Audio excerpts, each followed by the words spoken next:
அப்பா, நான் வேண்டுதல் கேட்டு அருள் புரிதல் வேண்டும். அறிவுறுக்கலாம் நான் அன்பு செயல் வேண்டும். எப்பாரும் எப்பதமும் எங்கனும் நான் சென்றே எந்த நினைத அற்புகளை ஏம்பிடல் வேண்டும். செப்பாத மேல்நிலை சுத்த சுவமார்க்க சங்கம் திகழ்ந்தோங்க அருள்ஜோதி செலுத்திவிடல் வேண்டும். தப்பேது நான் செய்யினும் நீ பொறுத்தல் வேண்டும். தலைவர் நினை பிரியாத நிலைமையும் வேண்டுமென புண்படா உடம்பும் புறைபடா மனமும் பொய்படா ஒழுக்கமும் பொருந்தி கண்படாது இரவும் பகலும் நின்னையே கருத்தில் வை தேர்த்துதற்கு செய்தேன். உண்பனே நினினும் உடுப்பனே நினினும் உலகரை நம்பிலேன் எனது நண்பனே நலன்சார் பண்பனே நினையே நம்பினேன் கைவிடேல் எனையே. திருச்சிற்றம்பலம். எல்லாம் அல்ல சிவபரம்பொருளின் திருவருட்கருணையினால் இன்று அவ்வை குரல் அப்படிங்கக்கூடிய தலைப்பில் இன்றைக்கு நம்ம பாடத்தை எடுக்கிறோம். இந்த அவ்வை குரல் பற்றி நிறைய அன்பர்கள் என்கிட்ட அம்மா அவ்வை குரல் சொல்லுங்க அவ்வை குரல் சொல்லுங்கன்னு சொல்லிகிட்டே இருக்கிறாங்க. ரொம்ப நாளாக சொல்லிட்டு இருக்கிறாங்க. எனக்கு அவ்வை குரல் என்ன தெரியும் அப்படிங்கிறது எனக்கு தெரியல. ஆனால் ஒன்று மட்டும் எனக்கு நிச்சயமாக தெரிஞ்சிச்சு. சின்ன வயசில் எங்கள் அப்பா டூரிங் தியேட்டர் அப்படின்னு ஒரு தியேட்டர் வச்சுருந்தாங்க. அதாவது அதுக்கு தமிழில் சொல்கிறதானா கலையரங்குன்னு நான் அது என்ன சினிமா திரையரங்கு அது ஒரு திரையரங்கு வச்சுருந்தாங்க. அது டூரிங் தியேட்டர்னால் பெரிய ஆர்ப்பாட்டமான இது கட்டிடங்கள் அப்படியெல்லாம் ஒன்றும் கிடையாது. ஓலை இதில் மணல் பரப்பி அதில் சேர் போட்டு அதுக்கப்புறம் மணலில் உட்காந்துக்கிட்டு அப்படி மாதிரி பார்க்குறது. அதில் அவங்க எந்த படம் முதல்ல ரிலீஸ் ஆனாலும் வீட்டில் எல்லாரையும் கூட்டிகிட்டு போயிடுவாங்க. அதில் எனக்கு விவரம் தெரிஞ்சு 7 வயசுக்குள்ளார தான் இருக்கும். அப்போ தான் எனக்கு அந்த அருள் அனுபவங்கள்லாம் கொஞ்சம் கொஞ்சம் சித்தி ஆகிக்கிட்டு வர நேரத்தில் நான் அந்த டூரிங் தியேட்டரில் போய் சினிமா பார்த்தது விநாயகர் அப்படின்னு ஒரு சினிமா. அதெல்லாம் எனக்கு ஒரு 7 வயசில் அந்த அறிவுக்கு என்ன எட்டுச்சோ அதுதான் நேர் வரைக்கும் நிற்கிது. அதுக்கு மேலே அறிவு டெவலப் ஆன மாதிரி எனக்கு தெரியலை. இருந்தாலும் என்னுடைய மூளையில் பதிந்ததை நான் உங்கள்கிட்ட சொல்கிறேன். அதில் விநாயகர்னு ஒரு படம் வந்தது. அந்த படத்தை போய் பார்த்துட்டு வந்தேன். அதனால் விநாயகர் எங்கள் அப்பாவும் விநாயகர் பக்தர் அப்படிங்கிறதுனால எனக்கு அந்த விநாயகர் மந்திரம் எனக்கு ஓரளவுக்கு மந்திரம் எனக்கு சித்தியாகி அருள் அனுபவத்தை தந்தது விநாயகர் மந்திரம். அதே மாதிரி ஔவையாரும் எனக்கு சித்தியாகி நான் வாழ்நாளில் இது மாதிரி ஒரு வாழ்க்கை வாழ வேண்டும் என்று நான் நினைப்பதற்கு அந்த ஔவையாரம்மா எனக்கு உறுதுணையாக இருந்தாங்க. அவள் எனக்கு தாயாக கூட இருக்கலாம், பாட்டியாக கூட இருக்கலாம், எப்படி வேணால் வச்சுக்கலாம். நமக்கு முன்னோர்கள் நமக்கு வழி நடத்தத்தான் அவங்க இருக்கிறாங்க. அதில் எனக்கு எதுவுமே சரியாக நினைவில் இல்லை. ஔவையாரம்மா ஒரு வீட்டில் வளர்ந்துருக்காங்க. அந்த வீட்டில் அவளுக்கு திருமணம் பேசுகிறாங்க. எனக்கு அது மட்டும் நல்ல நினைவு இருக்குது. அந்த திருமணம் பேசும்போது ஔவையாரம்மா போய் விநாயகர்கிட்ட போய் கேட்குறா, எனக்கு திருமண வாழ்க்கை பிடிக்கலை, என்னால் அந்த வாழ்க்கையை ஏற்றுக்கொள்ள முடியாது. அப்போ நான் இந்த திருமண வாழ்க்கையிலேருந்து விடுதலை பெறுவதற்கு எனக்கு நீ தான் வழி செய்யணும். அவன் ஆனால் அந்த தினமும் அந்த ஔவையாரை போய் தினமும் அந்த விநாயகரை போய் அவள் கும்பிடுறான் ஔவையாரம்மா. அப்படி அந்த அம்மா வேண்டிக்கும் போது விநாயகரை போய் கும்பிட்டு அந்த அம்மா எனக்கு ஒரு முன்னேற்றம் வேணும், எனக்கு நான் இது மாதிரி தான் வாழ போகிறேன், எனக்கு நீ கருணை பண்ணுன்னு அவள் வேண்டியிருப்பா போல இருக்கு. எனக்கு அதிலெல்லாம் நினைவில்லை. கல்யாணத்தன்னைக்கு அந்த அம்மாவை பொண்ணழைக்கிறதுக்கு வராங்க. அப்படி பொண்ணழைக்க வரும்போது அந்த அம்மா போய் பிள்ளையார்கிட்ட போய் கட்டி பிடிச்சிட்டு, நான் எப்படியும் உன்னை விட மாட்டேன், எனக்கு பெண் கூட்டிகிட்டு போகிறதுக்கு வந்திருக்குறாங்க, பெண் அழைச்சிட்டு போகிறதுக்கு, இப்போ நீ தான் எனக்கு கருணை பண்ணணும்னு அவன் கேட்குற போல இருக்கு. எனக்கு அந்த சீன் எனக்கு இன்னும் அந்த அரச மரம், அந்த பிள்ளையார், அம்மா போய் கேட்குற திருக்கோலம், இது எனக்கு இன்னும் நல்லா நினைவு இருக்குது. ஏன்னா அந்த நேரத்துலேயே நான் இப்படி ஒரு வாழ்க்கை வாழ வேண்டும் என்று என் மனதுக்குள்ளே ஓடிட்டு இருந்ததுனால இந்த சீன் மட்டும் நினைவு இருக்குது. அதுக்கு முன்னால் உள்ளது பின்னால் உள்ளது எனக்கு எதுவும் நினைவில் இல்லை. அப்போ ஔவையார் இந்த அம்மையாருக்கு ஒரு விநாயகர் இந்த அம்மையாருக்கு ஒரு வயோதிக கோலத்தை கொடுத்துட்டார். தலைமுடியெல்லாம் நரைச்சி போச்சு. அப்புறம் இவங்களுடைய மேலெல்லாம் கட்டவை விட்டு விட்டு ஏங்கிட மென்புடை தசையெல்லாம் மெய்யுற அது எல்லாமே அவளுக்கு மாறிடுச்சு. அதெல்லாம் நான் அருட்பெருஞ்சோதி அகவல் படிக்கும்போது தெரிந்து கொண்டேன். ஒரு அருள் அனுபவம் ஒரு ஆளுக்கு எந்த விதத்தில் ஒரு கெமிக்கல் சேஞ்சை ஏற்படுத்தும்.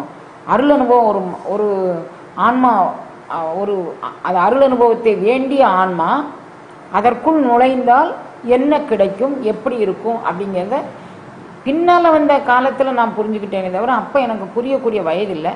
அதுக்கப்புறம் அந்த அம்மா வயோதிகமாக ஆயிட்டாங்க. அதுக்கப்புறம் எனக்கு என்ன நடந்ததுன்னு தெரியல.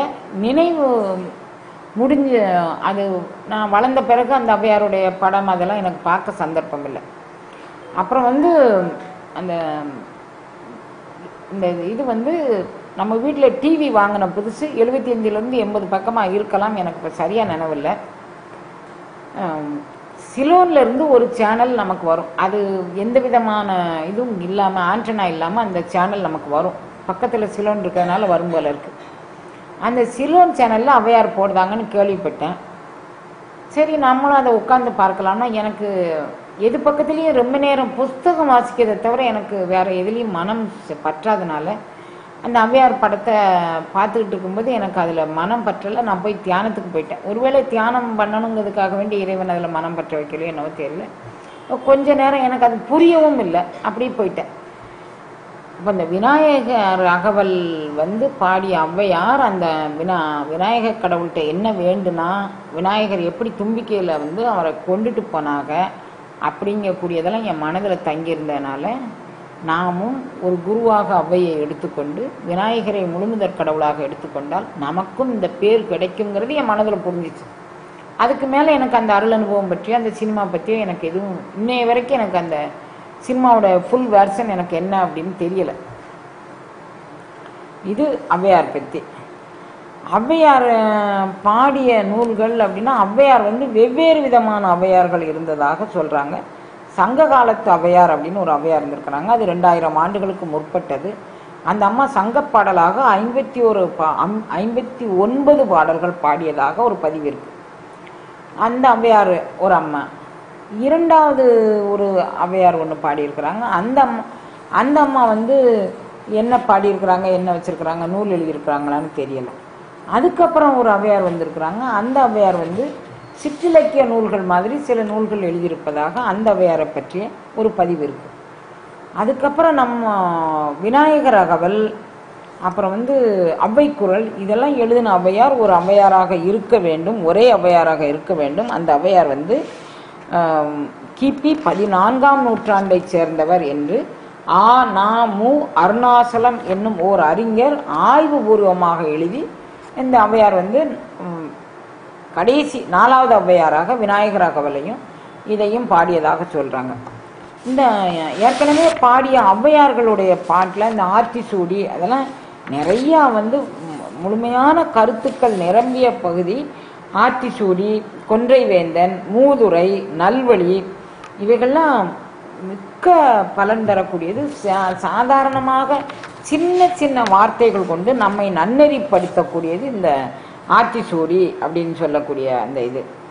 அந்த ஔவையார் வந்து ஒரு சங்கப்புலவராக இருக்கும்போது அந்த சங்கப்புலவர் ஒரு பெண் தானே அப்படின்னு சொல்லிட்டு கொஞ்சம் ஏடாகூடமாக அரசன் இருக்கக்கூடிய அவையில் பேச்சு கொடுத்துருக்குறான்.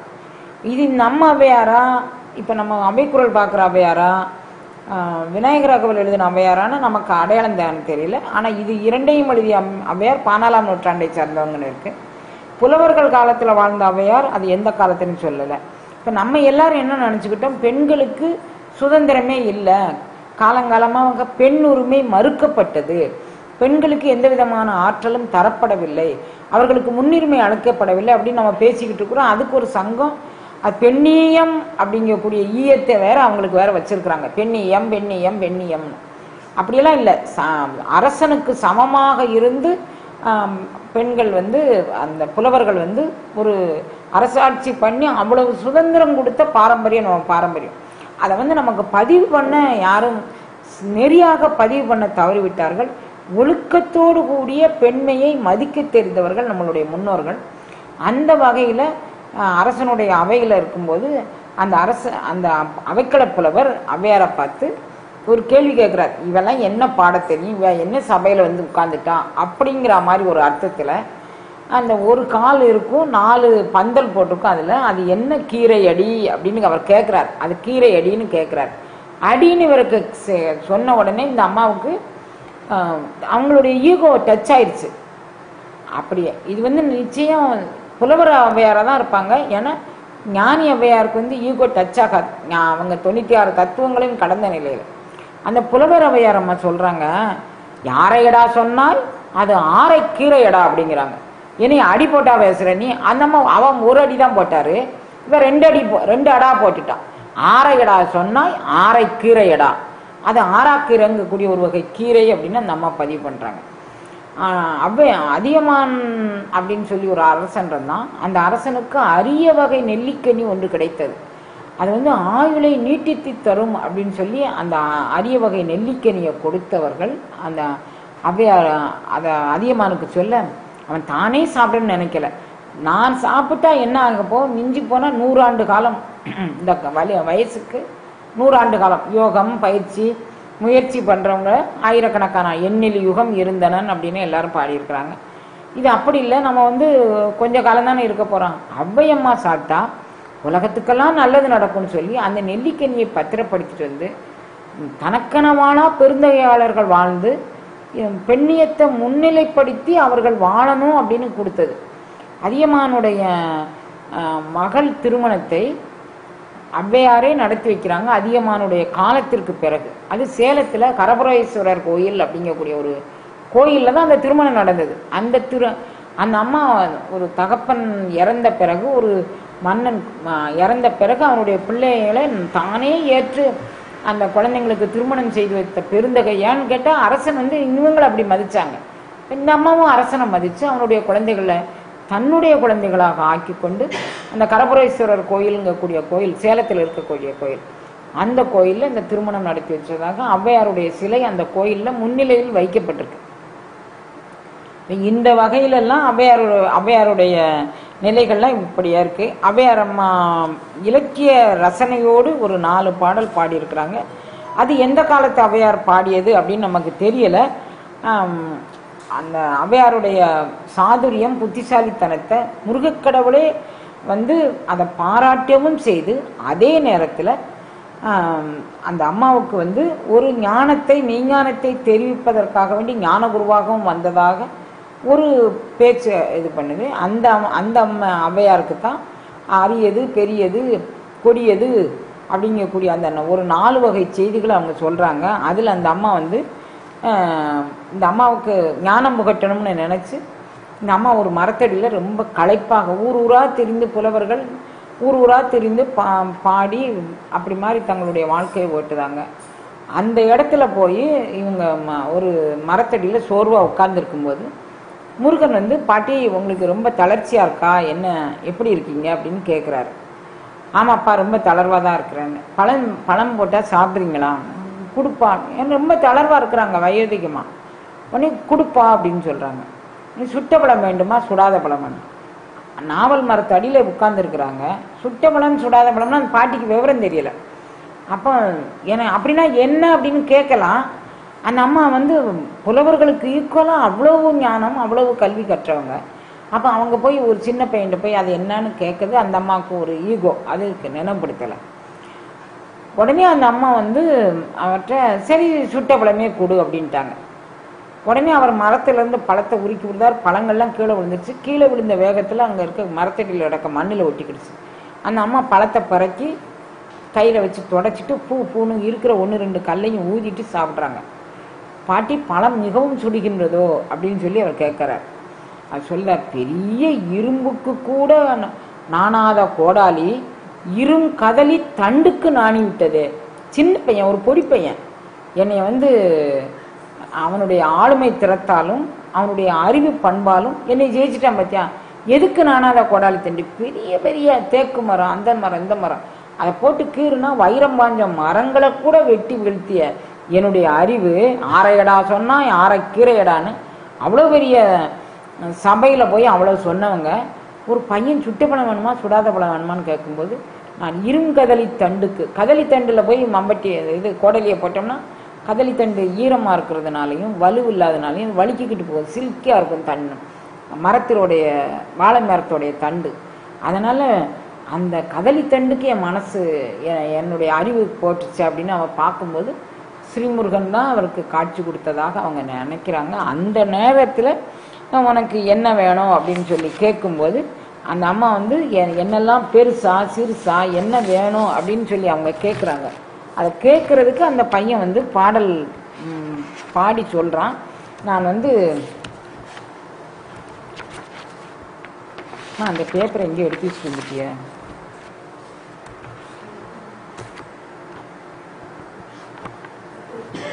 அவைக்குறள் எழுதி அந்த அம்மா அந்த பாடல் பற்றி சொல்கிறாங்க. அந்த பாடல் என்ன அப்படின்னு கேட்டால், நீ முருகா உலகத்திலே எது அரியது அப்படின்னு சொல்லி கேட்குறாங்க, எது பெரியது அப்படின்னு கேட்குறாங்க, எது சிறியது அப்படின்னு கேட்குறாங்க, எது கொடியதுன்னு கேட்குறாங்க. இனியது, பெரியது, கொடியது, அப்புறம் அரியது அப்படின்னு கேட்குறாங்க. அரிது அரிது மானிடர் ஆதல் அரிது, மானுடராயினும் கூன் குருடு செவிடு பேடி நீங்கி பிறத்தல் அரிது. பேடி நீங்கி பிறந்த காலையும் ஞானமும் கல்வியும் நயத்தல் அரிது. ஞானமும் கல்வியும் நயந்த காலையும் தானமும் தவமும் செய்தல் அரிது. அப்போ ஞானம் கல்வி நயந்த காலத்தில் இந்த தான தவம் செய்தது அரிது அப்படின்னு சொல்லி அந்த அம்மா அந்த அரிது அரிதுங்கிறதுக்கு இந்த அம்மா விளக்கம் சொல்கிறாங்க. அரிது அரிது மானிடராதல் அரிது. அப்போ கிடைத்தற்கரிய மானுட பிறவி கிடைச்சாலும் தானம் தவம் செய்தால்தான் அது இன்னும் சிறப்பு வாய்ந்ததாக அமையும் அப்படின்னு சொல்லி அவர் சொல்லாங்க. இப்போ பெரியது கேட்டால் என்ன அப்படின்னு சொன்னால், பெரிது பெரிது புவனம் பெரிது, புவனமோ நான்முகன் படைப்பு, நான்முகன் கரியமால் உந்தியின் உதித்தோன், கரியமாலோ அலைகடல் துயின்றோன், அலைகடலோ குறுநுனி கலசத்தில் அடக்கம், கலசமோ புவியில் சிறுமண், புவியோ அரவினுக்கு ஒருதலை பாரம், அறவோ உமையவள் ஒரு சிறு மோதிரம், உமையோ இறைவர் பாகத்து ஒடுக்கம், இறைவரோ தொண்டர் உள்ளத்து ஒடுக்கம், தொண்டர்தம் பெருமை சொல்லினும் பெரிது. அப்போ நமக்கு திருவாசகத்தில் சொன்ன மாதிரி உடையாள் நடுவுள் நீ இருத்தி உந்தன் நடுவுள் உடையார இருத்தி இருவீரும் அடியார் நடுவுள் இருப்பீர், ஆதலால் அடியேன் உன் அடியார் அருளை புரியும்னு இவ்வளவு விளக்கமாக சொல்கிறாங்க. மேலே உள்ள பாடல் நம்ம நிறைய பார்த்துட்டு அதுக்கு தனியாக உங்களுக்கு சொல்லணும்னு இல்லை. இதில் சொல்கிற பாருங்க, புவனம்தான் பெருசு, புவனத்தை நான்முகன் படைத்தான். நான்முகன் எங்கேருந்து வந்தான்னா கரிய மால் உந்தியின், அதாவது விஷ்ணு பகவானுடைய உந்தி கமலத்திலிருந்து தோன்றியவன் கடையமால். கரியமால் அவன் எங்கேருந்து வந்தான்னா அலைகடலில் துயில் கொண்டு இருக்கிறான். அலைகடல் எதுனா குறுமுனிவர்தம், அதாவது அகஸ்திய முனிவருடைய கமண்டலுக்குள்ள கடலே அடங்கிருச்சு. கங்கையே அவர் அடக்கி ஆண்டவர் அப்படிங்கிறதுனால கடலோ குருமுனி கலசத்துள் அடக்கம். கலசமோ அந்த கலசம் பெருசா அப்படின்னா கலசம் புவியில் சிறுமண், ஒன்றை விட ஒன்று பெருசு அப்படின்னு சொல்லிட்டு வரும்போது சொல்றாரு, இந்த புவனம் பெரிது, புவனம் நான்முகன் படைப்பு, நான்முகன் கரியமால் உந்தியின் படைப்பு, கரியமால் உந்தி அலைகடலில் துயின்றவன், அலைகடல் குறுமுனியினுடைய கலசத்துக்குள் அடக்கம். குறுமுனி கலசத்துக்குள்ள அவன் அடக்கம் அப்படின்னு சொல்லும்போது, அப்போ அந்த கலசம் எங்கே இருக்குன்னா புவியில் சிறிய மண். மண் எப்படி செய்ய, ஒரு கலசம் எப்படி செய்தாங்க, குயவன் மண் எடுத்து செய்தான். அந்த மண் எப்படி இருக்கு, புவியோ அரவினுக்கு ஒரு தலைப்பாரம். அந்த புவி எப்படி இருக்கு அப்படின்னு சொன்னால், அந்த பாம்பு அப்படின்னு சொல்லக்கூடிய அந்த நம்ம பூமியவே தாங்கி கொண்டு இருக்கக்கூடிய, பூபாரத்தை தாங்கி கொண்டு இருக்கக்கூடிய பாம்புக்கு அது அடக்கம். ஆதிசேஷன் அப்படின்னு அதை சொல்லுவாங்க. ஆதிசேஷன் ஒரு தலைக்கு வச்சு படுக்கக்கூடிய அளவுக்கு அது சின்னது ஆதிசேஷன். புவியோ அது என்னன்னு சொல்றாரு, புவியோ அரவினுக்கு ஒரு தலைப்பாரம். ஆதிசேஷன் தன் தலையை சாச்சுக்கிறதுக்கான அளவு தான் அதில் இருக்கு. அப்போ ஆதிசேஷன் அதனினும் பெருசு. அறவோ உமையவள் ஒரு சிறு மோதிரம். அந்த ஆதிசேஷன் எங்க இருக்கிறான்னா உமையவள் கையில ஒரு சின்ன பொடி மோதிரமா இருக்கிறான். உமையவளோ இறைவர் பாகத்து ஒடுக்கம். அந்த பெரிய ஆதிசேஷனை கையில மோதிரமா போட்டிருக்கான். அவ எங்க இருக்கிறான்னா இறைவனுக்குள்ள ஒடுக்கம். இறைவன் யாருக்குள்ள? தொண்டருக்குள்ள ஒடுக்கம். இப்போ பெரிது எதுன்னு கேட்டால் தொண்டர் தம் பெருமை தான் பெரிது. ஏன் நான் பெருசுன்னு சொல்லணும்னா இவ்வளவு காரணமும் அவ அடுக்கிட்டு போற அந்த அம்மா. அதுக்கப்புறம் இனியது கேட்கணும். இனிது இனிது ஏகாந்தம் இனிது. ஏகாந்தம்னா நம்ம இப்போ என்ன நினச்சிக்கிறோம், ஐசோலேஷன், அதாவது ஒரு தனிமைப்படுத்தப்படுதல் ஏகாந்தம் நினச்சிக்கிறோம். அப்படி இல்லை. இனிது இனிது ஏகாந்தம் இனிதுன்னா, நான் ஒரு ரூம்குள்ளே பூட்டி வச்சுட்டு இங்கேருந்து காற்று வராமல் அங்கேருந்து காற்று வராமல் ஒரு ஏசி அறைக்குள்ளே இருந்தோம்னா அது தனிமைப்படுத்தப்படுதல் அப்படின்னு பேர். நீ உன்னைய இனிது இனிது ஏகாந்தம் இனிதுன்னு ஒன்று நீ தனிமைப்படுத்தி இருக்கணும் அப்படின்னு நினச்சி ஏகாந்தம் இனிதுன்னு சொல்லலப்பா. உன்னுடைய புலன்களும் உன்னுடைய பொய்களும் கண்ட விஷயத்திலும் சுற்றி தெரியாமல் அதை அடக்கி அந்த அகண்டிதாகார வஸ்துவை நோக்கி உன்னுடைய திசை திரும்பி அதில் நீ மனதை லயம் பண்ணுனா இனிது இனிது ஏகாந்தம் இனிது. அதனினும் இனிது ஆதியை தொழுதல். நான் உனக்கு ஒரு ரகசியம் சொல்லேன். ஆதி அப்படிங்கக்கூடியது உருவமில்லாத கடவுள், அருவமில்லாத கடவுள், அருவுருவமில்லாத கடவுள், ஜோதி படமானது. அதுதான் முதல்ல தோன்றுச்சு. அதுக்கு நீ என்ன வேணா வச்சுக்கோ பேரு. அதனி ஏகாந்தம் இனிது அதனினும் இனிது ஆதியை தொழுது. அதாவது பேரே இண்டிகேட் பண்ணலை. இது இது ஒரு கடவுள், இது ஒரு கடவுள், எதுவுமே அவ சொல்லலை. ஆதி அப்படின்னு அவ சொல்லிட்டான். அதனினும் இனிது அறிவினர் சேர். ஆதியை தொழுதை விட இனிமையானது நல்ல மெய்ஞானிகள். ஒரு குதர்க்கவாதம், ஒரு தர்க்கவாதம், அது இது பண்ணிட்டு அப்படி இருக்கிறவங்க கூட நம்ம சேரக்கூடாது. அதனினும் இனிது அறிஞர். என்ன அவையார் ஒரு அறிஞர்னு எடுத்துக்கிட்டா அவளை சேரலாம். திருமூலர் ஒரு அறிஞர்னு எடுத்துக்கிட்டா அவரை சார்ந்து வாழலாம். தாய்மானவர் ஒரு அறிஞர்னு எடுத்துக்கிட்டா அவங்கள சார்ந்து வாழலாம். அறிஞரை சார்தல் எதை விட இனிது? ஆதியை தொழுவதை விட அறிஞரை சார்ந்து இருத்தல் இனிது. அதனினும் இனிது அறிவுள்ளாரை கனவிலும் நனவிலும் காண்டல் இனிது. அறிவு, மெய்ஞான உணர்வு. அறிவுன உடனே நிறைய இங்கிருந்து கூகுளில் தேடி இவ்வளவு வச்சிருக்கோம், இங்கே வச்சிருக்கோம், இங்கே வச்சிருக்கோம், ஒரு டேப் ரெக்கார்டு சொல்லி வச்சிரும். 4000 திவ்ய பிரபந்தத்தையும் போட்டு விட்டோம்னா 1வது பாட்டிலேருந்து 4000 ஒரு டேப் ரெக்கார்டு சொல்லிடும். திருவாசகத்தை போட்டு விட்டோம்னா 1வது பாட்டிலேருந்து 658 பாடல் வரைக்கும் அது சொல்லிடும். 3000 பாடல்களையும் ஒரு டேப் ரெக்கார்டு போட்டு விட்டோம்னா திருமந்திரத்தை சொல்லிடும். அதுவாக பெருமைக்குரியது. அறிவுங்கிறது சாதாரண, அது கூட சொல்லிடும். அறிவு என்பது அஞ்ஞானம் தன்னை அகழ்விக்கும் நல்லறிவு, அதுதான் அறிவு. அப்போ அஞ்ஞானம் இல்லாத வாழ்க்கை வாழ வேண்டும். அந்த நல்லறிவை சாருதல். அந்த அறிஞர்களை கனவுலையும் பார்க்கணும், நனவிலையும் பார்க்கணும். நினைப்பினும் மறப்பினும் அவர்களோடு இணைந்திருந்தா அவங்க என்ன செய்ய போறாங்க? ஏகாந்தத்தில் இருக்கிறது எப்படின்னு சொல்லி தரப்போறாங்க. அதை விட ஏகாந்தம் இனிதுன்னு சொல்ல, அதை விட அந்த எல்லாத்திற்கும் மேலான அந்த பரத்தை தொழு அப்படின்னு சொல்ல போறாங்க. ஆதியை தொழுன்னு சொல்ல போறாங்க. அதை விட என்ன சொல்ல போறாங்க? நீ நல்லொரு கூட்டத்தில் எனக்கு வையே. தங்கமே அணையார் கூடிய ஞான சமரச சுத்த சன்மார்க்க சங்கமே சார்ந்திடவும் சங்கம் சார் திருக்கோயில் கண்டிடும். ஒவ்வொரு திருமேனியும் சங்கத்தை சார்ந்து அஞ்ஞானம் அகழ்விக்கப்பட்டால் இதுதான் சங்கம் சார் திருக்கோயில். ஒவ்வொரு திருமேனியுமே திருக்கோயில். அதுல அங்கமேய குளிர நிந்தனை பாடி ஆடவும் இச்சை காணந்தாய் அப்படிங்கிறார். அதுல போய் என்னை சேர்த்து விடுப்பா அப்படின்னு சொல்றாரு. அப்ப அதனினும் இனிது அறிவுள்ளவரை கனவிலும் நனவு. இது இனிது அப்படின்னு சொல்றான். கொடிது, இதுதான் ரொம்ப கொடிது. கொடிது கொடிது வறுமை கொடிது. அதனினும் கொடிது இளமையல் வறுமை. அதனினும் கொடிது ஆற்றனா கொள். எந்த ட்ரீட்மெண்ட்டுக்கும் எனக்கு நோய் கட்டுப்படவே மாட்டேங்க. நான் அங்கே போகிறேன், அங்கே போகிறேன், அங்கே போகிறேன். ஆற்ற முடியாத ஒரு கொடு நோய் இருக்குன்னா அதுதான் இருக்கிறதுலே மோசமானது. அதனினும் கொடிது ஆற்றனா கொடுமை. அதனினும் கொடிது அன்பிலா பெண்டிர். ஒரு கணவன் மனைவி 2 பேர் இருக்கிறாங்க. அன்பில்லாத பெண்டிரோடு வாழ்கிற கொடுமையை மாதிரி ஒரு கொடுமை எங்கேயும் பார்க்க முடியாது. அதனினும் கொடிது இன்புற அவர் கையால் உண்ணுது இருக்கு பாருங்க. அன்பற்ற மனைவி கையால் சாப்பாடு வாங்கி சாப்பிடுறது மாதிரி கொடுமை வேற எந்த கொடுமையும் உலகத்தில் கிடையவே கிடையாது அப்படிங்கிறார். அப்போ இவ்வளவு கொடுமையை பற்றி அவர் சொல்லிட்டு ஏன் கொடிது வறுமை கொடிது அப்படின்னு சொன்னார்னா, வறுமை நம்மளை இளமையில் வறுமை நம்மளை ஒரு தெளிந்த சிந்தனைக்கு கொண்டுட்டு போகாது.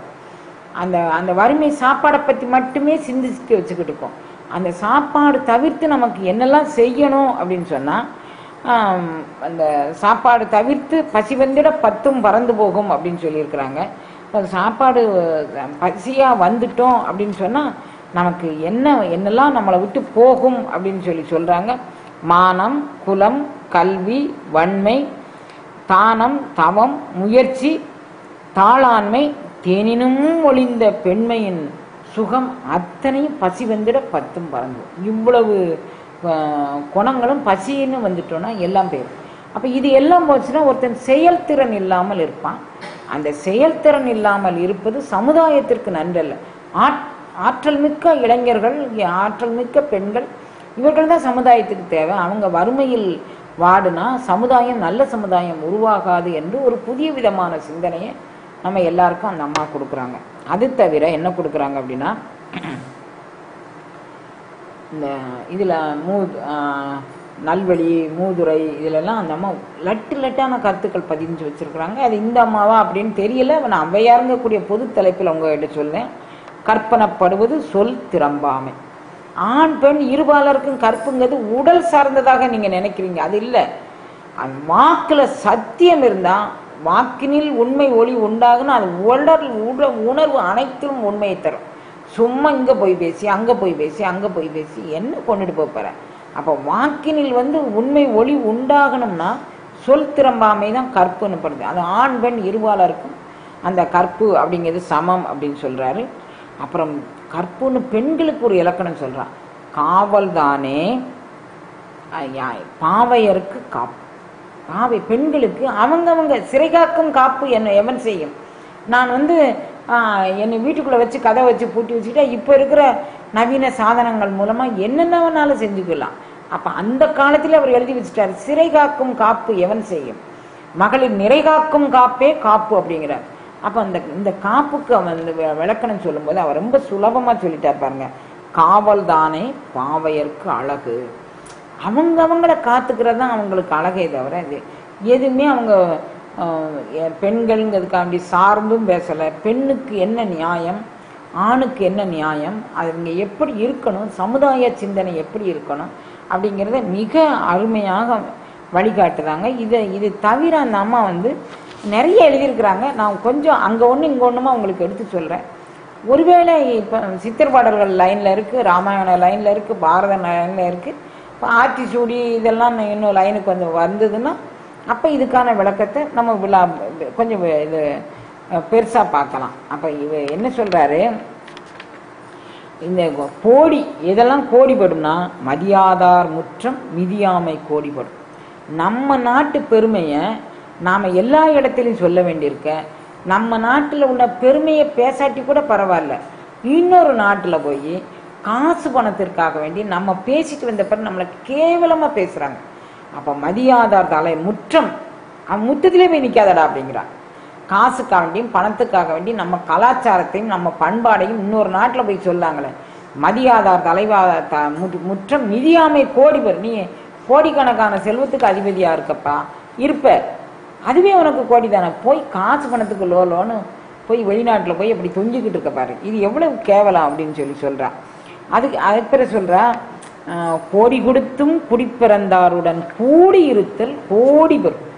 கோடி கொடுத்தும் குடிப்பிறந்தார் என்னன்னா, நம்ம எல்லாரும் யாரு, ஒரே தாய் மக்கள், ஒரே தமிழ் சமுதாயம். நம்மளை நன்னறிப்படுத்த வேண்டிய முன்னோர்கள் நமக்கு என்னென்னவோ செஞ்சிருக்கிறாங்க. கோடி கொடுத்தும் குடிப்பிறந்தாருடன் இணைந்து நாம் வந்து கூடியிருந்து குளிந்தேல ரொம்பாவாய் அப்படிங்கிறாங்க. கூடியிருந்து எல்லாரும் சேர்ந்து சந்தோஷமா அனுபவிப்போம், அதுதான் கோடி வரும் அப்படிங்கிறார். கோடி கொடுத்தும் குடிப்பிறந்தார், இதெல்லாம் ஔவையாருடைய ஒரு கருத்துக்கள்னு நிறைய அந்த அம்மா எழுதி வச்சிருக்கிறாங்க. நான் மேலாட்டி இது இலக்கிய ஔவையாருடைய கருத்தா யோகா ஔவையாருடைய கருத்தா அப்படின்னு எனக்கு தெரியல. அதுக்கப்புறம் வந்து இன்னொன்று கொடிது கொடி இளமை கொடி, இப்போ 4 இது சொல்லிட்டாங்க அந்த அம்மா. என்னெல்லாம் சொல்லியிருக்கிறாங்க, அரியது, பெரியது, இனியது, கொடியது அப்படிங்கக்கூடிய 4 தலைப்பில் நம்ம அதை இந்த அருளுரையை அவங்க சொல்லியிருக்கிறாங்க. இதுவும் தவிர அந்த அம்மா வந்து வேற என்னெல்லாம் சொல்லியிருக்கிறாங்க அப்படின்னு சொல்லியிருப்பாங்க. அவங்க சொல்லியிருக்கிறதெல்லாம் என்னால் பூரணமாக சொல்ல முடியுமா என்னன்னு நினைக்கிறேன். அன்பர்கள் ரொம்ப ஆர்வமாக கேட்கறதுனால அவங்க என்கிட்ட நிறைய எதிர்பார்க்குறாங்க. நான் அவர்களுடைய இயக்கத்தை போக்குவனா என்னன்னு தெரியல. நானே என்கிட்ட ரொம்ப எதிர்பார்க்கிறேன். என்ன எதிர்பார்க்கிறேன்னா, மக்கள் வந்து என்னவோ கேட்குறாங்க, நம்மளை ஒரு பொருட்டாக மதித்து ஏதோ நமக்கு அருள் அனுபவம் கிடைச்சிருக்கதான் அவங்க எதிர்பார்க்குறாங்க போல இருக்கு. அதை நான் வந்து சொல்லணும் அப்படின்னு சொல்லி அவங்க எதிர்பார்க்குறாங்க. ஆனால் ஔவையே சொல்கிறாங்க, இயல்வது கரவேல் இயல்வது கரவேல், அதாவது நீ உங்ககிட்ட இருக்கிறத ஒழிச்சு வைக்காத அப்படின்னு சொல்லார். அதுக்கப்புறம் சொல்லார் உடையது விளம்பேல் அப்படிங்கிற, உனக்கு உடைமையாக இருக்க, நான் வந்து 10 கோடி ரூபாய்க்கு அதிபதி, 500 கோடி ரூபாய்க்கு அதிபதி, 7000 கோடி ரூபாய்க்கு அதிபதி, உடையது விளம்பேல் அதையும் சொல்லாத. உடையது விளம்பேல், உங்ககிட்ட என்ன அருஞானம் இருக்குங்கிறத பீத்திக்காத, அதை பெருமைப்பட்டு எல்லார்ட்டையும் என்கிட்ட எவ்வளோ இருக்கு, நான் இன்னென்ன சித்திகள் பெற்றிருக்கிறேன், இன்னென்ன அருஞானம் பெற்றிருக்கிறேன் அப்படின்னு. ஒழுக்கமுடையார் வாய்ச்சொல் மட்டுமே அதை வெளிப்படுத்தி விடும். அவங்க என்ன அருள் அனுபவம் பெற்றாங்கன்னா அவங்க வாயிலிருந்து வெளிப்படுத்த சொல் வெளிப்படுத்தி விடும். நீ போய் என்கிட்ட நான் அருள் அனுபவம் பெற்றிருக்கேன், நான் சித்தி பெற்றிருக்கேன், நான் முத்தி பெற்றிருக்கேன், அதெல்லாம் சொல்ல வேண்டிய அவசியம் இல்லை. அதனால உடையது விளம்பேல்னு அவன் உடையதை சொத்து சுகத்தை தற்பெருமை பாராட்டினான்னா அது இல்லாதவன் எவ்வளோ ஏக்கப்படுவான். எவ்வளோ ஒரு சமுதாய சிந்தனைகள் அந்த அம்மா சொல்லாங்க. உடையது விளம்பேல், உங்ககிட்ட இருக்கக்கூடிய சொத்தை நான் நிறைய பேரை பார்த்துருக்குறேன். வைரம் வாங்கிட்டு வந்தேன், வைரம்னா என்னன்னே தெரியாத மக்கள்கிட்ட ஒரு தாலி செயின் 2 பவுன் செயினுக்கு வழி இல்லாத மக்கள்கிட்ட அந்த வைரத்தை கொண்டாந்து காமிப்பாங்க பாருங்க. எனக்கு அப்படியே மேலெல்லாம் பக்கன்னு இருக்கும். நான் என்ன சொல்ல முடியும், அவங்கள ஒன்றும் சொல்ல முடியாது. எங்கிட்ட கொண்டாந்து காமிப்பாங்க. எனக்கு என்ன புளியங்கொட்டைக்கு சனி மூலை தெரியாதுன்னு சொன்னால் எனக்கு தான் தெரியாது. என்கிட்ட கொண்டாந்து காமிச்சு நான் என்ன பண்ண போகிறேன்?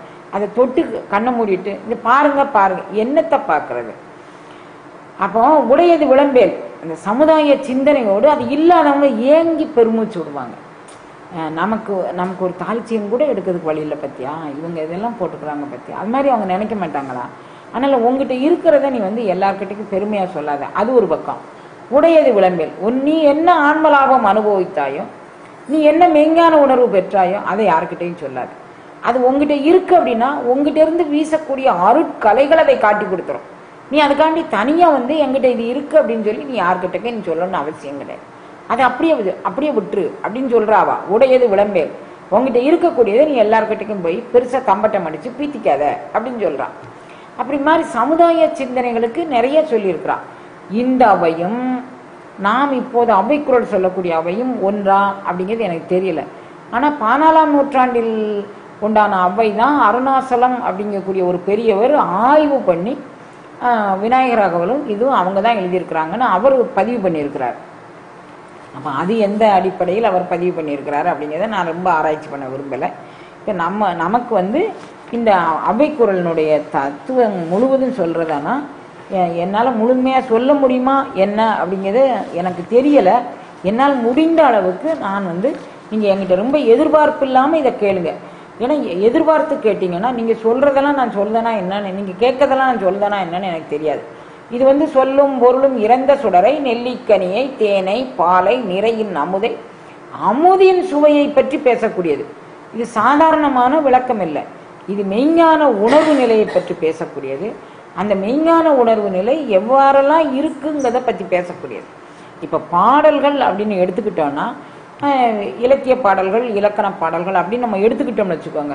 இலக்கிய இலக்கண பாடல்கள் எப்படி இருக்குன்னா தத்துவ உண்மைகளை கூறும் தத்துவ உண்மைகளை கூறும் பாடல்கள் அப்படின்னு அந்த பாடல்கள் இருக்கு. அது தத்துவங்களை பற்றி பேசும் பஞ்சபூதங்களை பற்றி பேசும், பஞ்ச பொறிகளை பற்றி பேசும், அது எல்லாம் பேசும். அது சில வகை பாடல்கள். அதை தவிர இந்த பாடல்களை ஒரு சாதாரண ஒரு PhD பண்ண தமிழ் இலக்கண அறிவும் இலக்கிய அறிவும் மிக்க ஒருத்தர் மூலமா நம்ம கேட்டு தெரிஞ்சுக்கலாம். இந்த பாடல்களுடைய நுட்பம் என்ன அப்படின்னு சொல்லி அவங்கள கேட்டு நம்ம தெரிஞ்சுக்கலாம். குருவின் துணை கொண்டு மட்டுமே அறிந்து கொள்ளக்கூடியது. அதுவும் அந்த குருநாதர் ஞானானுபவம் பெற்றிருந்தால் மட்டுமே உணரும் உணர்வினை பற்றி சொல்லக்கூடிய நூல்கள்னு ஒரு சில நூல்கள் உண்டு. அது தவிர சந்தத்தோடு பாடக்கூடியது. நீங்க இப்ப திருவாசகம் சில சந்தத்தோடு அப்படியே இசையோடு சேர்த்து பாடுவீங்க. அப்படி பாடும்போது அதில் அங்கொன்றும் இங்கொன்றுமாக ஒரு உரை உங்கள் மனசுக்குள்ள புகுந்து என்னாகம் துண்ண வைத்தான். ஓ, என் ஆகத்துக்குள்ளே அவன் புகுவானா, என் ஆகத்துக்குள்ளே அந்த சொல்லும் போதே அந்த சந்தத்தோடு அதை சொல்லும் போது என்னாகம் துண்ணவை அதுக்குள்ளே நின்று உங்களை தோய பண்ணி சந்த பாடல்கள் அது பரவசமூட்டும் பாடல்களாக மாறி அது அருள் அனுபவம் தரக்கூடிய பாடல்களாக அது மாறக்கூடியதற்கு ஒரு சந்தர்ப்பம் இருக்கு. அது சந்த பாடல் வகையை சேர்ந்தது. அதை தவிர வேற பாடல்கள் உண்டு. அது என்னன்னா அனுபவ ரகசியங்களை கூறுகின்ற மிகப்பெரிய பாடல்கள். அது அந்தந்த அனுபவம் பெற்ற அருளாளர்கள் சீடனுடைய முகத்தை பார்த்து, அவனுடைய கண்ணை பார்த்து, அவனுடைய உடல் அளவுகளை பார்த்து, அவருடைய அங்க அவயவங்கள் எப்படி பாடி லாங்குவேஜ்னு ஆங்கிலத்தில் அதை சொல்றாங்க. அந்த மெய்ஞான உணர்வு தெரிந்தவர்கள் இவனுடைய நடை, உடை, பாவனை இவைகளை கொண்டு இவன் இதை பெற்றுக்கொள்வதற்கு தகுதியானவனா என்று தோய்வு பண்ணி அந்த ரகசிய உரைகளை இவர்களும் ரகசியமாக தான் சொல்லுவாங்க. அப்போ சீலம், நோன்பு, செறிவு, அறிவு இவை கொண்டு சீடன் தனக்குள்ளேயே அதை போட்டு நான் உங்களுக்கு ஒரு நிறைய சொல்லியிருக்கிறேன். எப்படி மூங்கில் செடியை மூங்கில் விதையை விதைச்சு போட்டா அது எல்லா பக்கமும் வேரோடி அப்புறம் முளை மேலெழும்புமா, அது மாதிரி குருநாதருடைய வார்த்தைகளை உள்வாங்கி கொள்ளும் சீடன் சீலம், நோன்பு, செறிவு, அறிவு கொண்டு தன்னுடைய குருநாதர் என்ன விதைத்துள்ளார் என்பதை பற்றியான ஞான அறிவை பற்றி அவர் புரிந்து கொள்ள வேண்டியது இந்த அருள் நிலைப்பாடு. அப்போ இப்படி மாதிரி உண்டான பாடல்கள் உண்டு. அப்போ இலக்கியம் அப்படின்னு எடுத்துக்கிட்டாலோ இலக்கணம் அப்படின்னு எடுத்துக்கிட்டாலோ இந்த 4 வகை நெறிகள்னு இருக்குது. நம்ம அவைக்குறள் எந்த நெறியில் இருக்குது அப்படின்னு சொன்னால், அவைக்குறள் எப்படி இருக்குன்னா, நிறைமொழி மாந்தர் ஆணையில் கிளைத்த மறைமொழி தானே மந்திரம் என்ப. இது தொல்காப்பியர் சொல்ல. நீங்கள் மந்திரங்கிறது ஏதோ ஒரு சொல்லு, அந்த மந்திரத்தை நீங்கள் இடையீடு இல்லாமல் சொல்லிட்டு இருக்கீங்க அப்படின்னு. யார் சத்திய வாசகம் தன்னுடைய வாழ்நாளையில் அவங்களுடைய நடையால் உடையால் பாவனையால் ஒழுக்க நெறி கொண்டு அவங்க வாழ்கிறாங்களோ அவங்க வாயிலிருந்து என்ன வந்தாலும் அது சத்தியம்தான். அதுக்கு நிறைய அருளாளர்களுடைய வரலாறு சொன்னோம்னா எதுக்குமே நல்லாரு அப்படின்னு அவங்க சொல்லிட்டாங்கன்னா நல்லா இருப்போம். நம்ம நீ வாழ்ந்துட்டு போப்பா அப்படின்னு சொன்னால் வாழ்ந்துட்டு நம்ம போயிட்டே இருப்போம். அது அவங்களுடைய அந்த நிறைமொழி மாந்தர்தம் உண்மையான அவங்க நிறைமொழி, அவங்க வச்சிருக்க மொழியே நிறைமொழி, சத்தியமான மொழி. நிறைமொழி மாந்தையர் ஆணையல் கிளைத்த அவங்க இவங்க நல்லா இருக்கணும் அப்படின்னு தீர்மானம் பண்ணிட்டாங்க. இவங்க வாழ்வாங்க வாழணும் அப்படின்னு தீர்மானம் பண்ணிட்டாங்கன்னா வாழ்வாங்க. ஆணையில் கிடைத்த மறைமொழி தானே மந்திரம். அந்த சொல்லுக்கு அவ்வளோ ஒரு ஆற்றலும் ஒரு திறமையும் உண்டு. வள்ளுவர் கூட நிறைமொழி மாந்தர் பெருமை நிலத்து மறைமொழி காட்டிவிடும். அந்த ஒழுக்கம் இல்லாதவர்கள் வாயில தான் கண்ட வார்த்தைகள்லாம் வரும். ஒரு ஆன்மீக பேச்சே பேசுறாங்க, யாரை பற்றியும் தூசிச்சு எதை பற்றியும் தூசிச்சு பேசுறாங்க. அதை கொண்டே நீ நிலைநிறுத்திக்கலாம். இது நிறைமொழி மாந்தர் இல்லை. எதுக்கு வலிக்கும் அவர்கள் சொல்ல மாட்டார்கள். ஒழுக்கமுடையவர்கள் வலிக்கும் யாரை பற்றி எதை பற்றியும் சொல்ல மாட்டாங்க. அப்படி மாதிரி உள்ளது சொல் அப்படிங்கக்கூடியது. அந்த சொல் எப்படி பெருமை உடையது அப்படின்னா, ஏரொளி சக்கரம் அப்படிங்கக்கூடிய ஒரு பகுதியை நம்மளுடைய திருமூல நாயனார் திருமந்திரம் 4ஆம் தந்திரத்தில் எழுதி வச்சிருக்கிறார். ஏரொளி சக்கரம் அப்படின்னு சந்திர யோகம் அப்படின்னு ஒரு யோகத்தை 3வது யோகமாக எழுதி வச்சிருக்கிறார். அந்த சந்திர யோகத்திலையும் ஏரொளி மணி என்னப்பா ஏரொளி சக்கரத்தையும் சந்திர யோகத்தையும் அதில் விரிவாக்கமாக எழுதி வச்சிருக்கிறார். சந்திர யோகத்தில் என்ன விரிவாக்கமாக எழுதி வச்சிருக்கிறார்? ஒரு கலை என்பது உள்வாங்கி வெளிவிட்டு கும்பித்து அப்படி மாதிரி நிற்கக்கூடியது ஒரு கலை அப்படின்னு பேர். பூரித்தல், ரேசித்தல், கும்பித்தல். பூரித்தலானது என்ன, கும்பித்தலான என்ன, ரேசித்தலான என்னம்மா அதெல்லாம் என்னத்துக்கு நீங்கள் சொல்கிறீங்க? பிறந்ததுலேருந்து நான் ஒன்று போல் மூச்சு விட்டுக்கிட்டு இருக்கேன், அது ஏன் என் மூச்சில் குறுக்க வரீங்க நீங்கள் அப்படி நம்ம அம்மாட்ட கேட்கலாம். பூரித்தல், கும்பித்தல், ரேசித்தல் இதை பற்றி அம்மா விளக்கமாக சொல்கிறாங்க. அதனால் நாங்கள் இயல்பாக வாழ்ந்துக்கிட்டு இருக்கிறோமேம்மா. பிறந்ததுலேருந்து யாராவது மூச்சு விடுன்னு சொன்னாங்களா குழந்தைக்கு? அதுக்கு யோகாபியாசம் கற்றுக் கொடுத்தாங்களா பிறந்த குழந்தைக்கு? அது பாட்டில் மூச்சு உள்ளலுக்கு, அது பாட்டில் தேவையான அளவுக்கு கும்பிக்கு, தேவையில்லாத போது வெளிவிடுது. அதனுடைய இயக்கத்திற்கு தேவையானதே அது சம்பாதிச்சுக்கிட்டு அது வாழ்ந்துக்கிட்டே தான் இருக்குது. அப்புறம் எதுக்கு நீங்கள் தனியாக பூரித்தல், கும்பித்தல், ரேசித்தல் இதெல்லாம் தேவையில்லாமல் ஒரு மூச்சுக்குள்ளே நம்ம நுழையக்கூடிய விஷயம் இல்லையா? அப்படி மாதிரி நமக்கு ஒரு சிந்தனை வரும். அவைகள் ஆடு, மாடு, கோழி, குருவி, குஞ்சு இவைகள்லாம் மூச்சு பயிற்சி செய்ததுக்கு அவங்களுக்கு தெரியாது, சொல்லி கொடுத்தாலும் அவங்களுக்கு வழங்காது. எக்ஸப்ஷனல் இதில் இருக்குது. அதெல்லாம் ஒரு பிராணிகள் கூட அவங்க குரங்கை பற்றி நான் ஒரு செய்தி படித்தேன். அது இறப்பதற்கு ஒரு 10 தினங்களுக்கு முன்னால் ஒரு மண்ணை பறிச்சுட்டு மண் குழிக்குள்ளே போய் அதை இருந்து கையெடுத்து கும்பிடுக்கணுமா. அது குரங்கு நம்ம மனம் ஆடுத ஆட்டத்தை குரங்குக்கு ஒப்பிட்டு சொல்லுவாங்க. குரங்கு மனம் பேய்க்குரங்கு அப்படியெல்லாம் சொல்லியிருக்கிறாங்க. பாவி மனக்குரங்கு ஆடும் ஆட்டத்தை பார்க்க முடியாதே பதிவரித்தேன் இதுவரைத்தேன் பற்றனைத்தும் தவிர்த்தேன். அந்த மனக்குரங்கு என்னை படுத்துகிற பாடி என்னால் சகிக்கவே முடியலை அப்படிங்கிறார். அப்படிப்பட்ட குரங்கு ஒரு புளியை பறிச்சுட்டு 10 நாள் அன்னபானம் எதுவுமே எடுக்காதான், அப்படி கையெடுத்து கூப்பிய நிலையில் அது உட்கார்ந்துட்டு இருக்குமா. அப்போ வனத்தில் ரொம்ப அதாவது வனவாசிகள் எல்லாரும் இந்த குரங்கு அதை உட்காந்துருக்கிற கோலத்தை பார்த்து இன்னும் 10 நாள், இன்னும் 7 நாள், இன்னும் 5 நாள், 3 நாளில் அது போயிடும். ஏற்கனவே அது நீண்ட நாள் அதில் இருக்குது. 10 நாளைக்கு முன்னால் அது தன்னுடைய வாழ்வை தெரிந்து கொள்ளுது.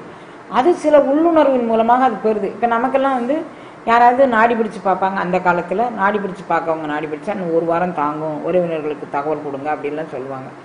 இப்போ மேசிவ் அட்டாக்குன்னு ஒரே நாளையில் போகிறதும் இருக்குது, இழுத்து பறித்து அப்படியெல்லாம் போகிறதும் இருக்குது. நம்மளுடைய உணவு வகை, நம்மளுடைய டென்ஷன், பரபரப்பான வாழ்க்கை, இது எல்லாமே சேர்ந்து நம்மளை ஓட்டிக்கிட்டு இருக்கு. இது ஒரு பக்கம் இருக்கட்டும். அப்போ நம்ம இயல்பாக ஓடிக்கொண்டு இருக்கக்கூடிய மூச்சை இடையில குறுக்கீடு பண்ணுவதற்கான காரணம் என்னென்னா, ஆடு மாடெல்லாம் இயல்பாக மூச்சு விட்டுக்கிட்டு இருக்கு, இயல்பாக வந்து வாழ்ந்து இயல்பாக மறிச்சு போகுது.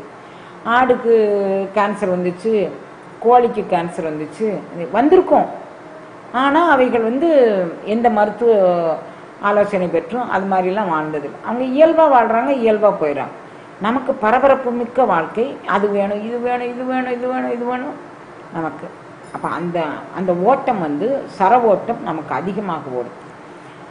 அந்த சர ஓட்டத்தை எப்படி கட்டுப்படுத்தி நீ வாழ்வது? நீ வந்து ஆடு மாடு மாதிரி வாழ பிறந்தவன் இல்லடா.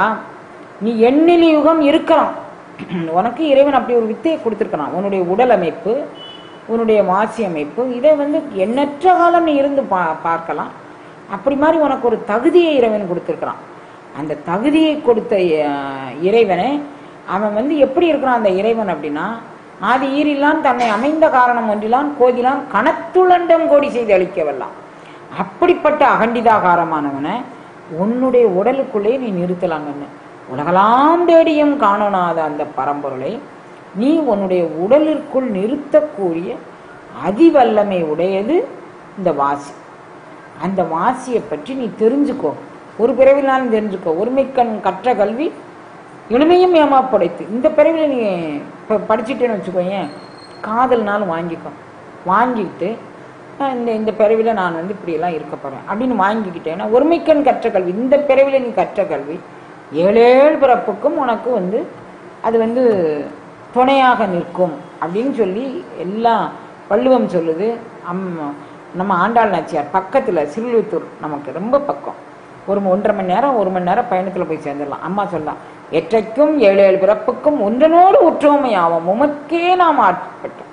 அப்போ 7 பிறப்பு இருக்கு, ஒரு பிறப்பில் ஆட்பட்டால் அது 7 பிறப்புக்கும் துணை வரும் அப்படிங்கக்கூடிய சரி. இன்றைக்கு விஞ்ஞானம் கண்டுபிடிச்சு சொல்கிறாங்க, குழந்தைங்க கருவில் இருக்கும்போது நீங்கள் அந்த கணக்கு போட்டு பாருங்கள், நல்ல தொழில்நுட்பமான புத்தகங்களை படியுங்கள். உங்களுக்கு அந்த குழந்தை அறிவுடைய குழந்தையாக, நீங்கள் எதை கற்றுக் கொடுக்குறீங்களோ அதை சொல்லக்கூடிய குழந்தையாக. இப்போ ஒரு அம்மா வந்து ஒரு 3 மாதத்துலேருந்து அந்த குழந்தைக்கு திருக்குறள் சொல்லி கொடுத்தாங்களாம். அந்த குழந்தைய அவன் அப்பா கேட்பாரான், வேலை சொல்லி இல்லை, திருக்குறள் 3 மாதத்துல அந்த பிள்ளை வந்த திருக்குறள் கடிச்சான், நீ வேலையிட்டு போய் என்னடி பண்ணுற அப்படின்னு கேட்டாரான். வேலை இருக்கோ வேலை இல்லையோ நான் அதை கற்றுக் கொடுப்பேன், எனக்கு ஒரு ஆசை, 1330 குறள் அந்த பிள்ளை படிக்கணும்னு எனக்கு ஆசை, அதனால் நான் கற்றுக் கொடுக்குறேன்னு. அந்த குழந்தை வெளிவந்து பேச்சு மொழி தெரிஞ்ச உடனே 1330 குறள் எனக்கு சொல்லுது. இந்த அம்மா சொல்லி அதை ஒரு டிவியில் பேட்டி எடுத்து அந்த குழந்தைய போடுறாங்க. முதல் பாட்டு சொன்னால் என்னங்குது, 2வது பாட்டுனா என்னங்குது, 330வது பாட்டுனா என்னங்குது, இது அறிவுடைமையில் என்னங்குது, கொல்லாமையில் என்னங்குது, கேட்டவொடனே டக்கு டக்குன்னு சொல்லுது. நமக்கே பிரமிப்பாக்குச்சு, இந்த வாண்டுக்கு தெரிஞ்சு நமக்கு தெரியலையே அப்படின்னு. இதெல்லாம் என்ன? கடந்த பிறவியில் உண்டான ரகசியம் இப்போது சீலம், நோன்பு, அறிவு, செறிவு இவற்றால் குழந்தைகளை வளர்க்கும் முறைப்படி வளர்த்தால் இந்த குழந்தைங்களுக்கு இதெல்லாம் தெரியும். இதை நம்ம முன்னோர்கள் என்ன சொன்னாங்க, அபிமன்யு அவன் தாயார் கற்பத்தில் இருக்கும்போதே இந்த கதையை கேட்டு அவன் வந்து அந்த சக்கர வியூகம் அமைக்கக்கூடிய முறையை தெரிந்து கொண்டான் அப்படிங்கிறாங்க. அப்போ நம்மளுடைய புராணங்கள் இதிகாசங்கள் எல்லாம் இது பக்த பிரகலாதான் சரித்திரத்தில் அவர் தாயார் கற்பத்தில் இருக்கும்போதே நாம மகிமைங்கக்கூடிய பெருமையை கேட்டு அந்த குழந்தை உலகத்திற்கே ஒரு பெரிய விஞ்ஞானியாக பிறகுன்னு சொல்கிறாங்க. புராணங்கள் சொல்கிறது தான் விஞ்ஞானம் சொல்லுது, விஞ்ஞானம் சொல்கிறது தான் புராணம் சொல்லுது. எல்லாமே நமக்கு வந்து அறிவுறுத்தப்படலை அப்படிங்கிறதானே தவிர நமக்கு நிறைய இதில் சொல்லி வச்சுருக்குறாங்க. இதில் வந்து நிறைமொழி மாந்தர் ஆணையில் கிடைத்த மறைமொழி தானே மந்திரம் என்று, அந்த மந்திரம் என்ன செய்து அப்படின்னு சொல்லி சொல்கிறாரு. இந்த மந்திரம் அத்தனையும் நமது உடம்புக்குள்ளே இருக்குன்னு சந்திர யோகத்தில் திருமூலர் திருமந்திரத்தில் சொல்கிறார். நம்ம உடம்புக்குள்ளே ஏமா இருக்குது மந்திரம் அப்படின்னு கேட்டிங்கன்னா, இந்த மந்திரத்தினுடைய தன்மை எத்தகையது அப்படின்னு சொன்னால், ஆழ்வார் பாசுரங்கள் எல்லாம் பாடி முடித்து ஆழ்வார் பாசுரங்கள் யாருக்குமே கிடைக்கல. அப்போ ஆழ்வார் பாசுரம் கிடைக்காத போது ஆழ்வார் பாசுரத்தை தேடி வந்த ஒரு அருளாளர் ஒரு வீதி வழியாக அவர் ஒவ்வொரு ஊராக போய் ஆழ்வார் பாசுரம் நமக்கு கிடைக்கலையே கிடைக்கலையே கிடைக்கலையேன்னு சொல்லி அவர் போகும்போது ஒரு இடத்துல ஒரு அம்மா தொழிச்சுக்கிட்டு இருக்கும்போது, இது 10 மல்லார் வைகுண்டம் போவார்னு அந்த அம்மா பாடுறாங்க. 10 மல்லார் அந்த அம்மாட்ட போய் கேட்குறாங்க, இன்னைக்கு பாட்டு பாடினீங்களே இது எதில் உள்ள பாட்டு? எனக்கு தெரியாது, எங்கள் அம்மா சொல்லி கொடுத்தா நான் பாடுறேன். அம்மா இருக்காங்களா? இருக்காங்க. அங்கே போய் பாருங்க. அவங்க அம்மாட்ட போய் கேட்டார். எங்கள் பாட்டி சொல்லி கொடுத்தாங்க. நான் பாருங்க பாட்டிகிட்ட போய் கேட்டேன். 4000 10 வல்லார். அவங்க அந்த வார்த்தை கடைசி 4000 எங்கே இருக்குது? 4000 இந்த 10 பாட்டு எப்படி கண்டுபிடிச்சிங்க?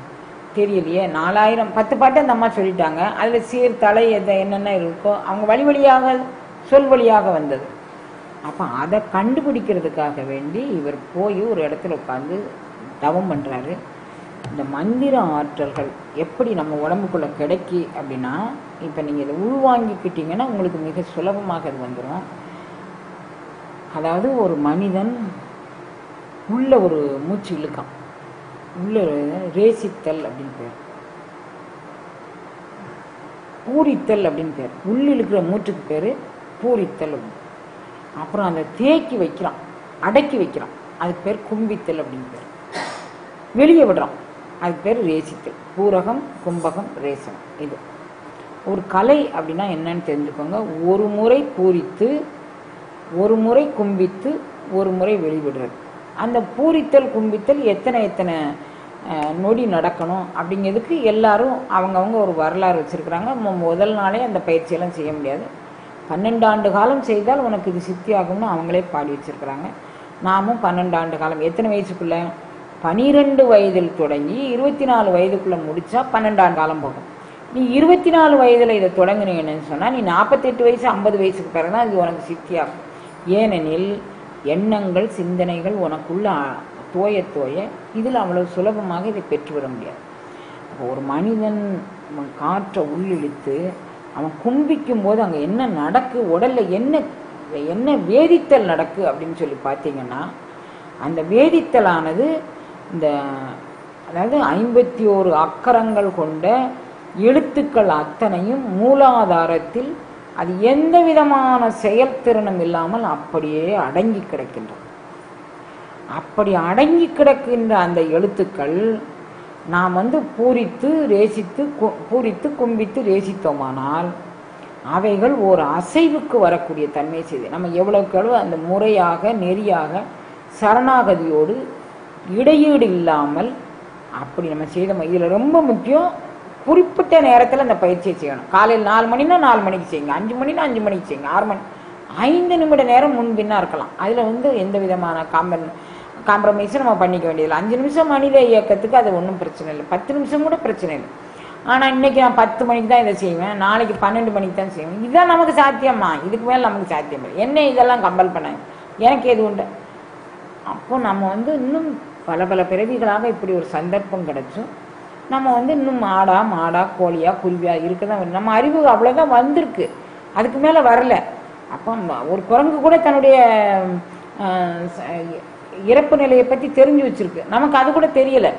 நம்ம என்ன பண்ணணும் அப்படின்னா, இந்த கும்பிக்கும் போது அந்த அச்சரங்கள் 51 அச்சரங்களும் மூலாதாரத்தில் முடங்கி கிடக்கக்கூடிய அச்சரங்கள், தன் நிலை பற்றி தெரியாமல் அச்சரங்கள். நீங்கள் இந்த பூரக ரேசக கும்பித்தலை நீங்கள் செய்யும்போது உங்கள் உடம்புக்குள்ள அந்த அச்சரங்கள் விரிவாக்கம் அடைகின்றது.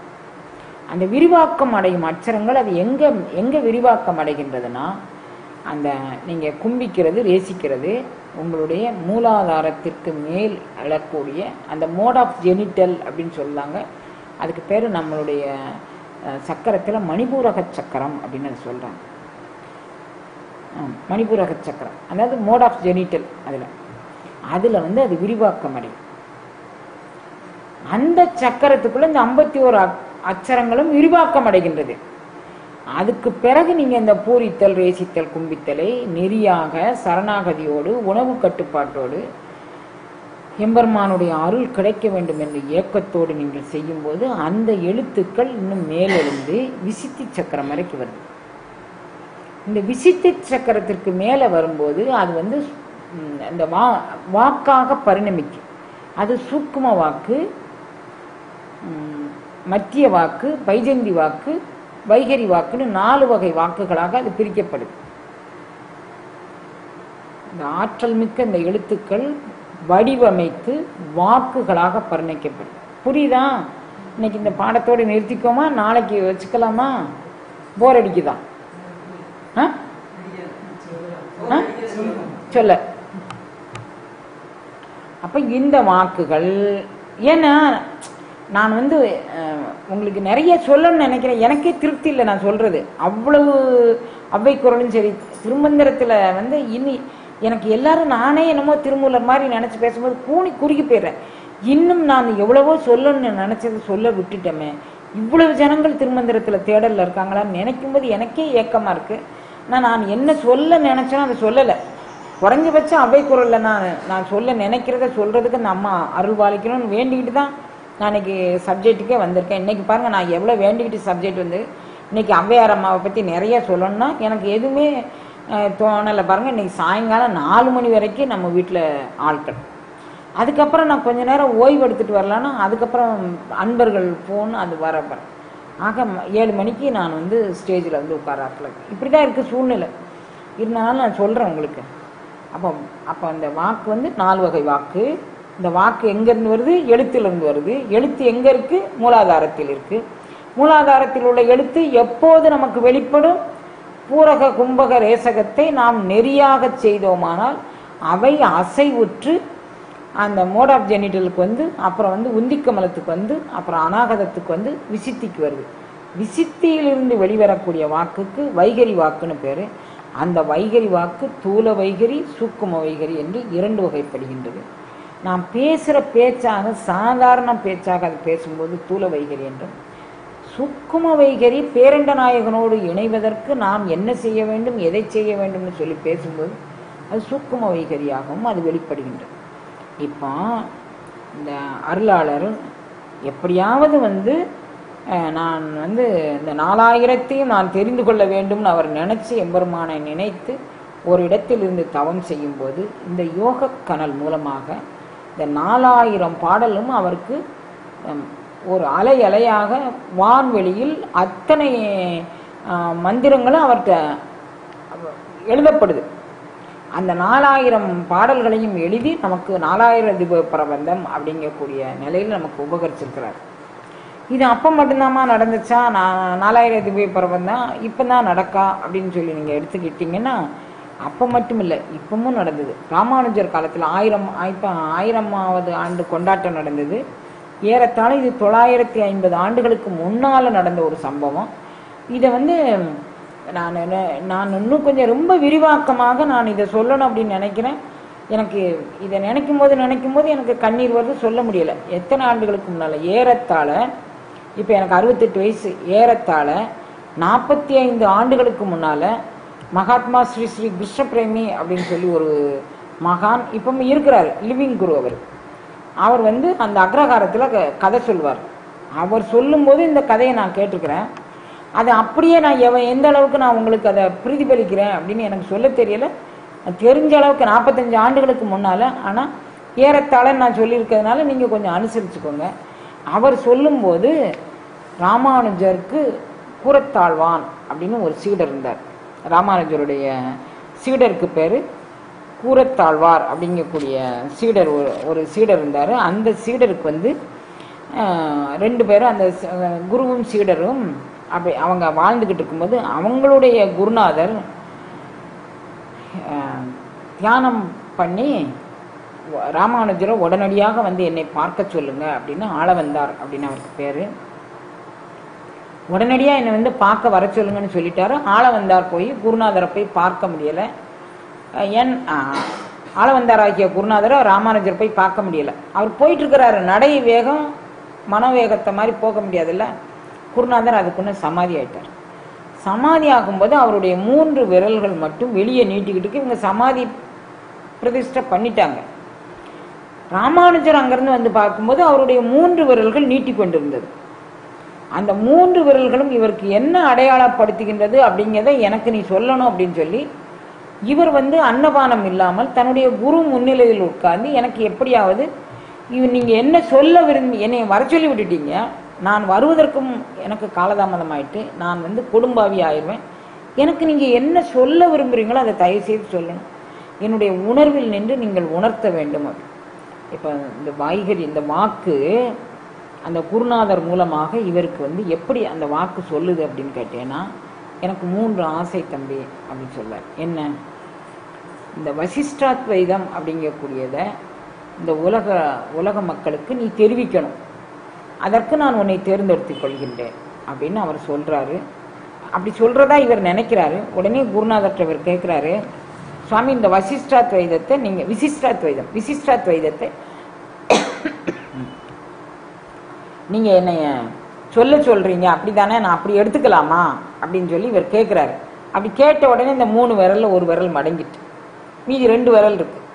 அப்புறம் என்னன்னா, இந்தியா முழுதும் பாத யாத்திரை போய் இந்த மக்களுக்கு இந்த கொள்கையை நீ பரப்ப வேண்டும் அப்படின்னு சொல்றாரு. ஒரு விரல் தான் மிச்சம் இருக்கு. இந்த மடத்து பொறுப்பை நீ ஏற்றுக்கொள்ள வேண்டும். 3 விரலும் மடங்கிருச்சு. அப்போ குருநாதர்கிட்ட இவர் கேட்கும்போது குருநாதர் சமாதியாகி பல நாட்கள் ஆன பிறகு குருவின் மொழி வாக்கு இவருக்கு எந்த அளவிற்கு அது செயல்படுதுன்னா, இவர் என்ன செஞ்சிருக்கிறாரு, இவருடைய பூரக ரேசக கும்பகம் மூலமாக இவருடைய உடலுக்குள்ள அந்த சக்கரங்கள், உடல்ல உண்டான ஒவ்வொரு திசுவுமே ஒவ்வொரு சக்கரம் தான். அந்த ஒவ்வொரு சக்கரத்தையும் அது ஆக்டிவேட் பண்ணும். நீங்க ஒரு பூரித்தல், ஒரு கும்பித்தல், ஒரு ரேசித்தல் செய்யும் போது, ஏன்னா நமக்கு இத்தனை வயசு ஆயிடுச்சு. இப்போ நம்ம சங்கத்தில் ரொம்ப கொஞ்சம் வயசு பிள்ளைங்க, நம்ம கார்த்தி தான் கொஞ்சம் வயசு பையனாக இருக்கான், அணு கொஞ்சம் வயசு பிள்ளையா இருக்கான். மீதி பிள்ளைங்கள்லாம் முயற்சி பயிற்சி உடைய பிள்ளைங்கள். இந்த வாட்சி பயிற்சிக்கு அவங்க வரல, அவங்க ஏதோ கதை கேட்டோம் போனோம் அதோடு நிற்கிறாங்க. இப்போ இவங்க நெறியாக பூரித்தல் கும்பித்தல் பண்ணால் இவர்களால் அடைய முடியும். ஏன்னா இவங்க இவ்வளவு வேலை பார்க்குறாங்க, வயதுக்கு மீறிய வேலை பார்க்குறாங்க. கடவுளுடைய அருள் இத்தனை பேர் இவங்க நல்லா பண்ணியிருக்காங்கன்னு சொல்லும்போது இத்தனைக்கும் பாத்தியதே இவங்களுக்கு தானே உரிமை இருக்குது. அப்போ இவங்களுக்கு நிச்சயம் இறைவன் கருணை பண்ணுவோம். ஏனையோர் நம்ம சரணாகதி பண்ணிட்டு, எனக்கு தெரியாது ஐயா, எனக்கு கும்பித்தல் நீங்கள் முறையாக ஒரு கும்பித்தலுக்கு அது ஒரு வச்சிருக்கிற 1:4:2ன்னு உள்ளே இழுக்கிற காற்றினுடைய வேகம் 1ன்னா 1 நொடினா நீ 4 நொடி கும்பித்து 2 நொடி வெளியிடு அந்த காற்றை. இதுதான் ஒரு ரேஷியோ. அது அவர் என்ன சொல்றாரு, 16 நொடிகள் உள்ளிழித்து 64 நொடிகள் கும்பித்து 32 நொடி வெளியே விடுதுங்கிறார். 16 நொடி உள்ளெழுத்திடலாம், 64 நொடி கும்பிச்சிடலாம். வெளியே விடுதே இருக்கு பாருங்க, 4 மூச்சு 4 நொடி கூட 2 நொடி கூட முடியுமா, அத்து பிடிங்கிட்டு நம்மளை வெளியே வந்துடும். இந்த கும்பகம் மூலமாக எல்லா திசுக்களும் எல்லா செல்களும் ஆக்டிவேட் ஆகி ஒவ்வொன்றும் ஒவ்வொரு சக்கரமாக நமக்கு பரிணமித்து அதனுடைய அற்புதத்தை செய்யும். அப்போதான் இதெல்லாம் நம்மளால் உள்வாங்கி கொள்ள முடியும், இல்லாட்டி உள்வாங்க முடியாது. அதுக்கு தான் இந்த வாசி யோகம் நமக்கு பயன்படுது. நான் சும்மா வாசி யோகம்னு சொல்லிட்டு கண்ணை மூடிட்டு இருந்துட்டு ஊர்பட்ட எண்ணங்களும் ஊர்பட்ட சிந்தனைகளையும் சிந்திச்சுக்கிட்டு நானும் வாசி யோகி அப்படின்னு சொன்னால் அதுக்கு பேர் வாசி யோகம் இல்லை. இவங்க இவ்வளவு கண்டிஷன் போட்டிருக்கிறாங்க, இந்த மாதிரி நீ பண்ணு, இந்த மாதிரி நீ செய்யணும். அப்போ இவர் ராமானுஜர் தன்னுடைய குருநாதர் தனக்கு இட்ட கட்டளையை நான் நிறைவேற்றுகிறேன், நீங்கள் எனக்கு கூட இருந்து உதவி செய்யுங்க அப்படின்னு சொன்னார். சொன்ன உடனே ராமானுஜர் காலில் விழுந்து கும்பிட்டு தன்னுடைய சீடன் கூரத்தாழ்வானையும் அவர் கூட்டிட்டு அந்த 3 கொள்கையும் நான் தன்னால் நிறைவேற்றணும். அப்போ போதாயனர் அப்படின்னு சொல்லி ஒரு பெரியவர், இப்போ நம்மளும் கூட அமாவாசை சில பல நொடிகள் சில பல கிரகம், அதாவது அது என்ன நாளிகை, சில பல நாளிகை வித்தியாசம் இருக்கும்போது இப்போ நம்ம ஆடி அமாவாசைன்னு போட்டால் நமக்கு ஒரு அமாவாசையை காட்டும், போதாயன அமாவாசைன்னு இன்னொரு அமாவாசையை காட்டும். அவங்களுடைய கணக்குகள் அந்த கணித முறைப்படி, அவர்கள் கணிச்ச கணித முறைப்படி ஒரு நாள் முன்னாக ஒரு நாள் பின்னாக அந்த அமாவாசை அமைந்தது போதாயன அமாவாசை. நீங்கள் கேலண்டரில் கூட பார்த்துருக்கலாம், உங்களுக்கு தெரியுதற்காக வேண்டி இது சொல்கிறேன். அந்த போதாயனர் அப்படிங்கக்கூடிய பெரியவர் அவர் இந்த போதாயன கிரந்தம்னு ஒரு கிரந்தம் எழுதியிருக்கிறார். அந்த கிரந்தத்தில் போதாயன விருத்தி அப்படின்னு அதுக்கு பேர். அது மொத்தம் 2 லட்சம் ஸ்லோகங்கள் கொண்டது அந்த போதாயன விருத்தி. இந்த 2 லட்சம் ஸ்லோகங்கள் கொண்ட போதாயன விருத்தியில தான் விசிஷ்டாத்வைத கொள்கைகள் அனைத்தும் அடங்கியிருக்கு.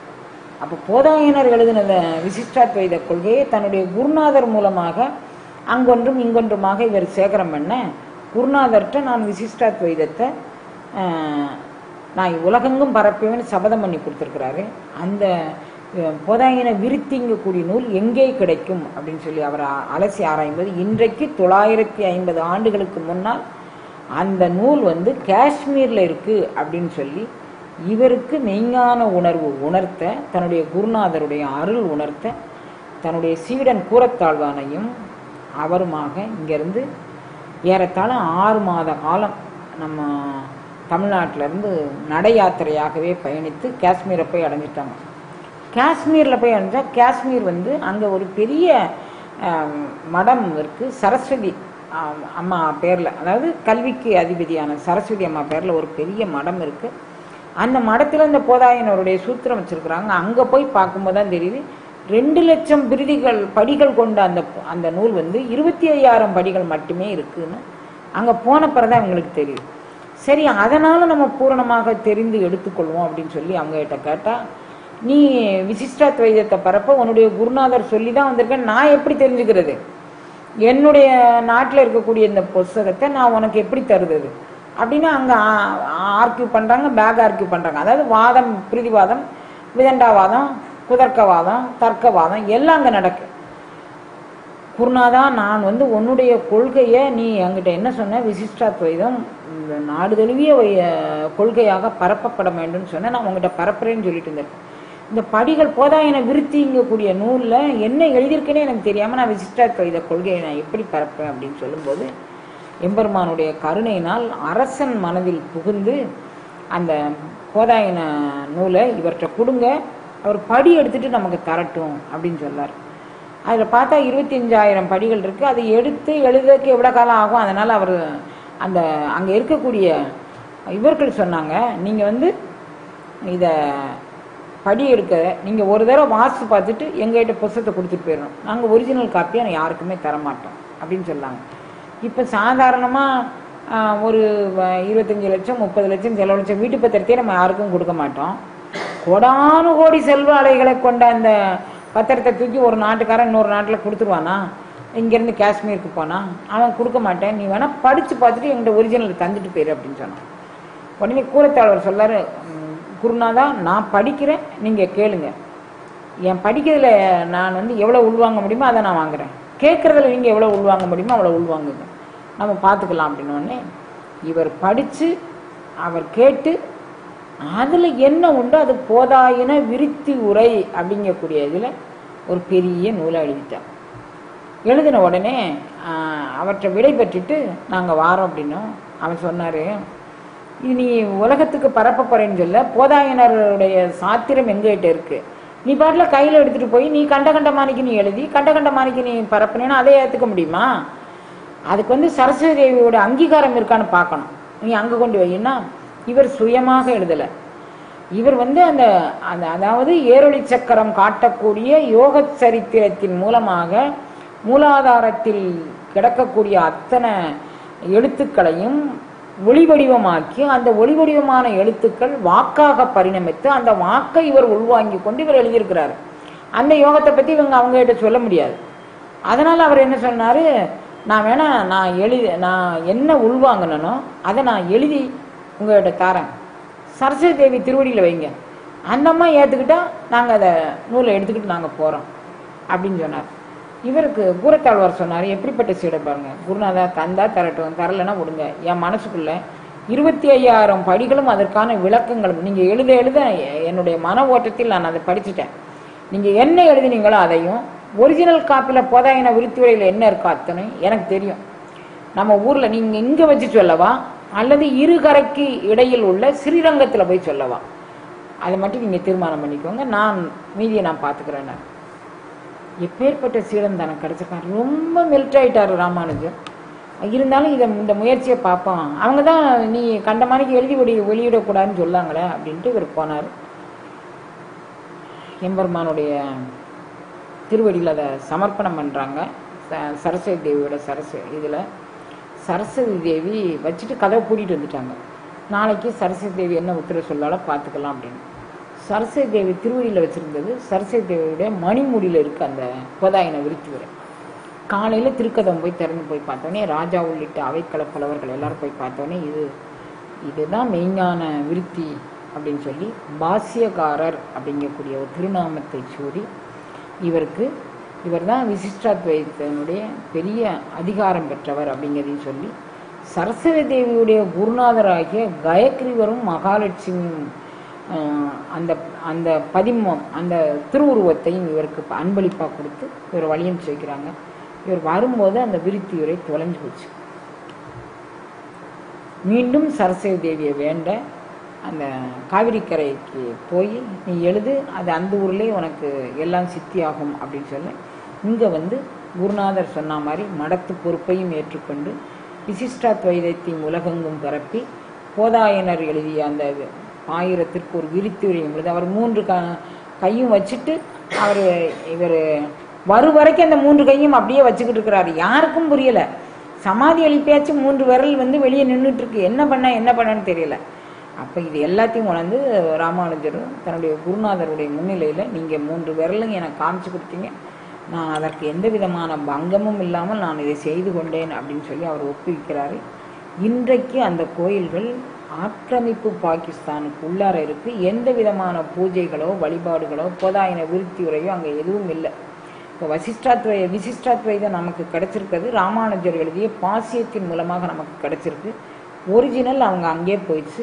அது ஒரு பெரிய எந்த ரொம்ப பெரியாசையில் 1907 பண்டிட்டுகள் எங்களுடைய உரிமை, எங்களுடைய கோயில், எங்களுடைய வழிபாட்டுத்தெல்லாம் நாங்கள் பண்டிதர்கள் அப்படிங்கிறதுக்கே இலக்கணம் என்னென்னா சரஸ்வதி தேவியினுடைய அடியை வருடி விட்டு அவள்கிட்ட இருந்து ஞானம் பெறதான் நாங்கள் போகணும்னு சொல்லும்போதும் பண்டிதர்களுக்கு ஒரு நாள் அனுமதி அளித்து விட்டு கோயிலுக்குள் செல்லவோ அங்கே உள்ள எந்த வழிபாட்டுக்கோ அவங்க அனுமதி அளிக்கல. வழிபாடும் இல்லை அங்கே அந்த ஆக்கிரமிப்பு பகுதியில் எதுவுமே இல்லை. அது அங்கே அப்படியே இருக்குது. சரி, இப்போ நமக்கு அது தேவையில்லை. இப்போ நம்ம எல்லாரும் காஷ்மீர் பேசுகிறோமே, இதுக்கு முன்னால் 950 ஆண்டுகளுக்கு முன்னால் அந்த ஊருக்கு போய் எந்த விதமான பிரதிபலனும் எதிர்பாராமல் நாட்டு மக்கள் நலன் ஒன்றையே கருதி குருநாதருடைய ஆணைக்கு கட்டுப்பட்டு இது எல்லாத்தையும் அவங்க கொண்டாந்துருக்காங்க. இவைகளுக்கெல்லாம் ஆதாரம் என்னன்னா தங்களுக்குள் பரவி இருக்கக்கூடிய மூல ஆற்றலை எழுப்பி அது வந்து யோகத்தின் மூலமாக ஒளிவண்ணமாக பரிணமிக்கக்கூடிய அளவிற்கு அவர்கள் செய்து அந்த பரிணமிப்பு மூலமாக உலகுக்கு உபகாரம் பண்ணக்கூடிய ஒரு திருக்கருணையை அவர்கள் செய்கின்றார்கள். அந்த வலிமை வாய்ந்த ஆற்றல் மிக்க அந்த யோகிகளுடைய எண்ணத்தில் உதித்தது இந்த மாதிரி இதுக்கு இவருக்கு பேர் பாசியக்காரர் அப்படின்னு ஒரு பேர், ஸ்ரீபாசியம் அப்படின்னு பேர். இந்த போதாயின விருத்தி உரை ராமானுஜர் பண்ணதுக்கு இது வந்து மிக பவித்திரமான இன்றைக்கும் விசிஷ்டாத்வைத கொள்கையில் இந்த ராமானுஜருடைய விருத்தி உரை அப்படிங்கக்கூடியது நமக்கு எல்லாம் தெரிஞ்சு வச்சிருக்கு. அப்போ இந்த மாதிரி ஒரு அற்புதமான அருள் திறனை கொண்ட இந்த இதில் நம்ம இப்போ ஔவையாருக்கு இதுக்கு என்னம்மா சம்பந்தம் அப்படின்னா, ஔவையார் இந்த நிலைகளை எப்படி திருமூலர் ஏரொளி சக்கரத்தையும் சந்திர யோகத்தையும் சொன்னாரோ அதே ஏரொளி சக்கரத்தையும் சந்திர யோகத்தையும் பற்றி ஔவையும் சொல்கிறான். நம்ம வந்து ஔவையை பற்றி நம்ம இன்னும் முழுமையாக சொல்லலை. ஔவை பல விதமான நூல்கள்லாம் சொல்லியிருக்கிறாங்க. இப்போ ஔவை ஞானம் அப்படிங்கக்கூடிய இந்த பகுதியில் என்னெல்லாம் சொல்கிறான்னா தவம், நிட்டை, அட்டாங்க யோகம், அப்புறம் வந்து தியானம், இந்த 4 நிலைகளும் அவையை பற்றி விளக்குறாங்க. திருக்குறளை போல் 1.5 அடி 7 சீர்களை உடையது அப்படிங்கிறதுனால ஔவை குறள் அப்படின்னு. அணுவை துளைத்து எழுகடலை புகட்டி குறுகத்தரித்த குறள்னு குறளுக்கு அம்மையார் ஒரு வழக்கு எழுதியிருக்கிறாங்க. ஔவை குறளும் இதுக்கும் வீச்சும் வீரியமான ஒரு பெருமையுடைய நூல் தான் ஔவை குறள். ஔவையாருடைய சகோதரி அப்படின்லாம் பேசப்படுது.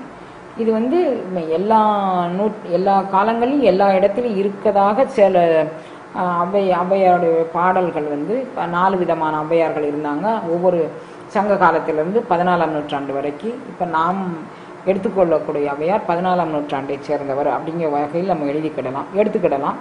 ஏன்னா அதுதான் கன்ஃபார்மாக ஒரு அறிஞர் எழுதியிருக்கிறார். அருணாசலம் என்னும் ஒரு பெரியவர் அதை உறுதியாக எழுதியிருக்கிறார். அதனால் நம்ம அதை எழுதிக்கலாம்.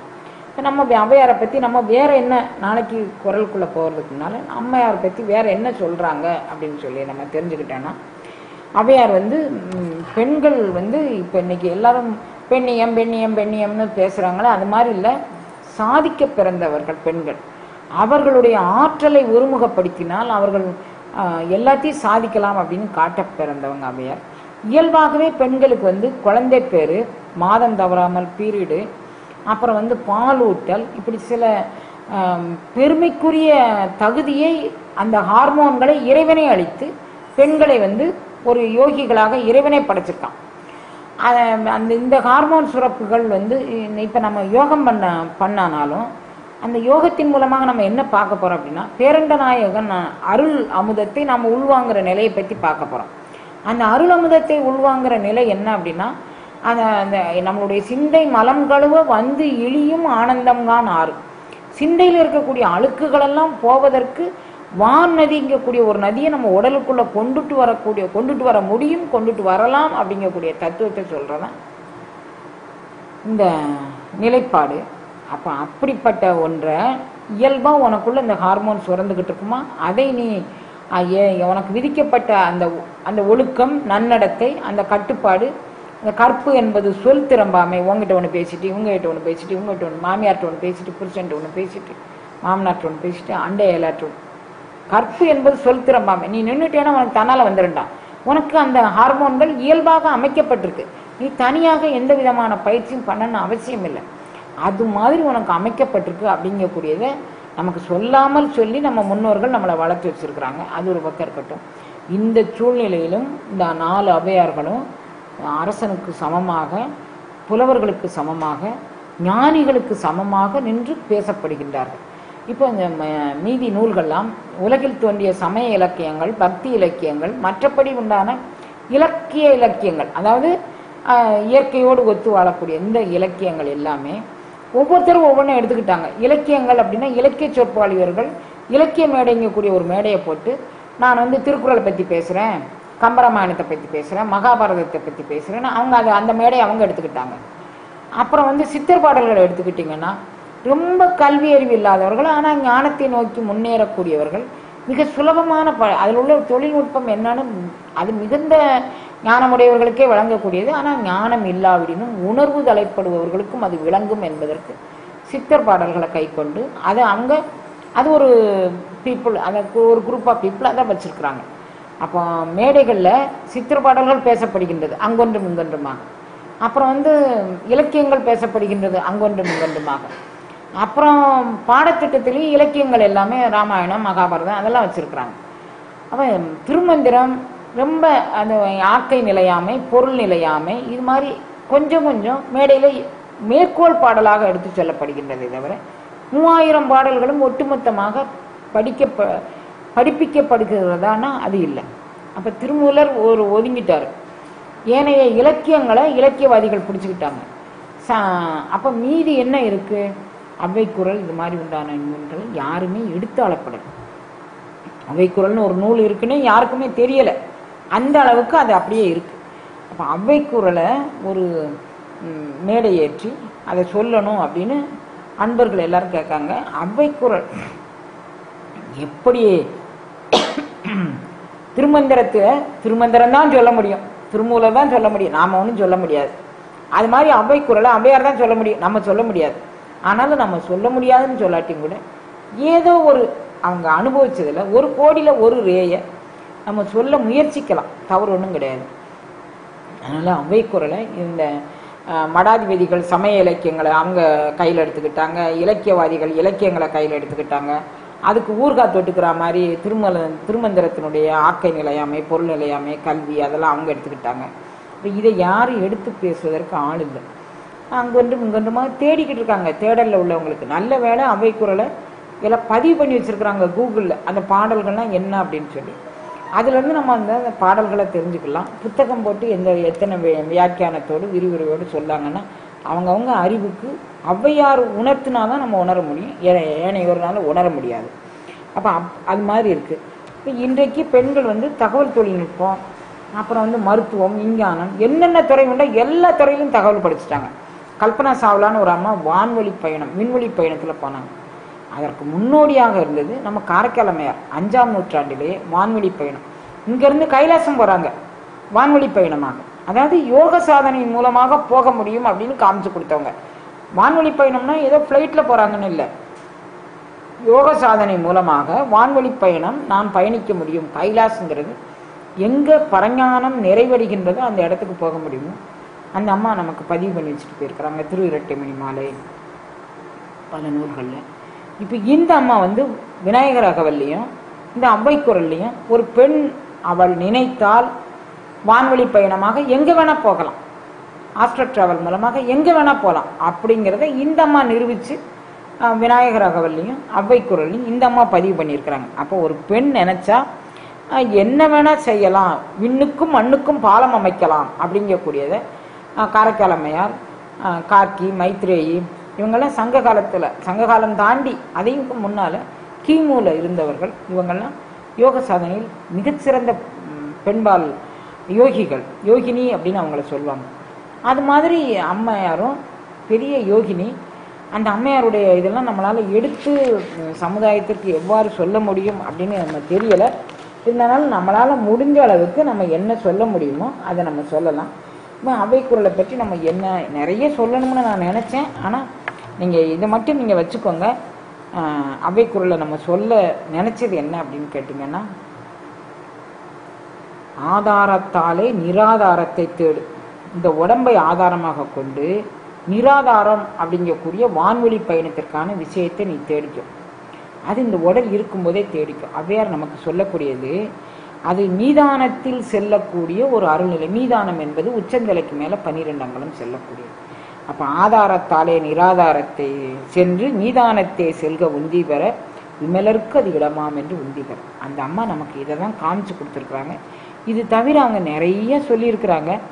இப்போ திருவடி அனுபவம்னா என்ன, அகரம்னா என்ன, உகரம்னா என்ன, மகரம்னா என்ன அப்படிங்கக்கூடியதை நாளைக்கு எவ்வளவு ஓடுதோ அவ்வளோ ஓட்டிட்டு அதுக்கப்புறம் நம்ம அவ்வை குரலுக்குள்ளே நாளைக்கு நுழைவோமா, நாளை மறுநாள் நுழைவோமான்னு பார்ப்போம். இன்றைக்கி இதுக்கு மேலே உங்களுக்கு ரொம்ப இது பண்ணாலும் மூளையில் நிற்கும்னு எனக்கு தோணலை. எனக்கு நிற்குமான முதல்ல தோணலை, அது வேறு விஷயம். இருந்தாலும் நான் இன்னும் உங்களுக்கு நிறைய சொல்லணும்னு விரும்புகிறேன். நாளைக்கு அவங்க என்ன அனுமதி கொடுக்குறாங்களோ அதுபடி நாளைக்கு அவ்வை குரலுக்கு இன்னும் கொஞ்சம் முன்னுரை சொல்லிவிட்டு, இப்போ ஏரொளி சக்கரம் பற்றி சொன்னேன், நாளைக்கு சந்திர யோகத்திலேருந்து கொஞ்சம் சொல்லிவிட்டு அதுக்கப்புறம் நம்ம அவ்வை குரலுக்குள்ளே நுழைவோம். இன்றைக்கு இதோடு நிறைவு பண்ணிக்கலாம். சரியா? அரகரம பார்வதி பதையே.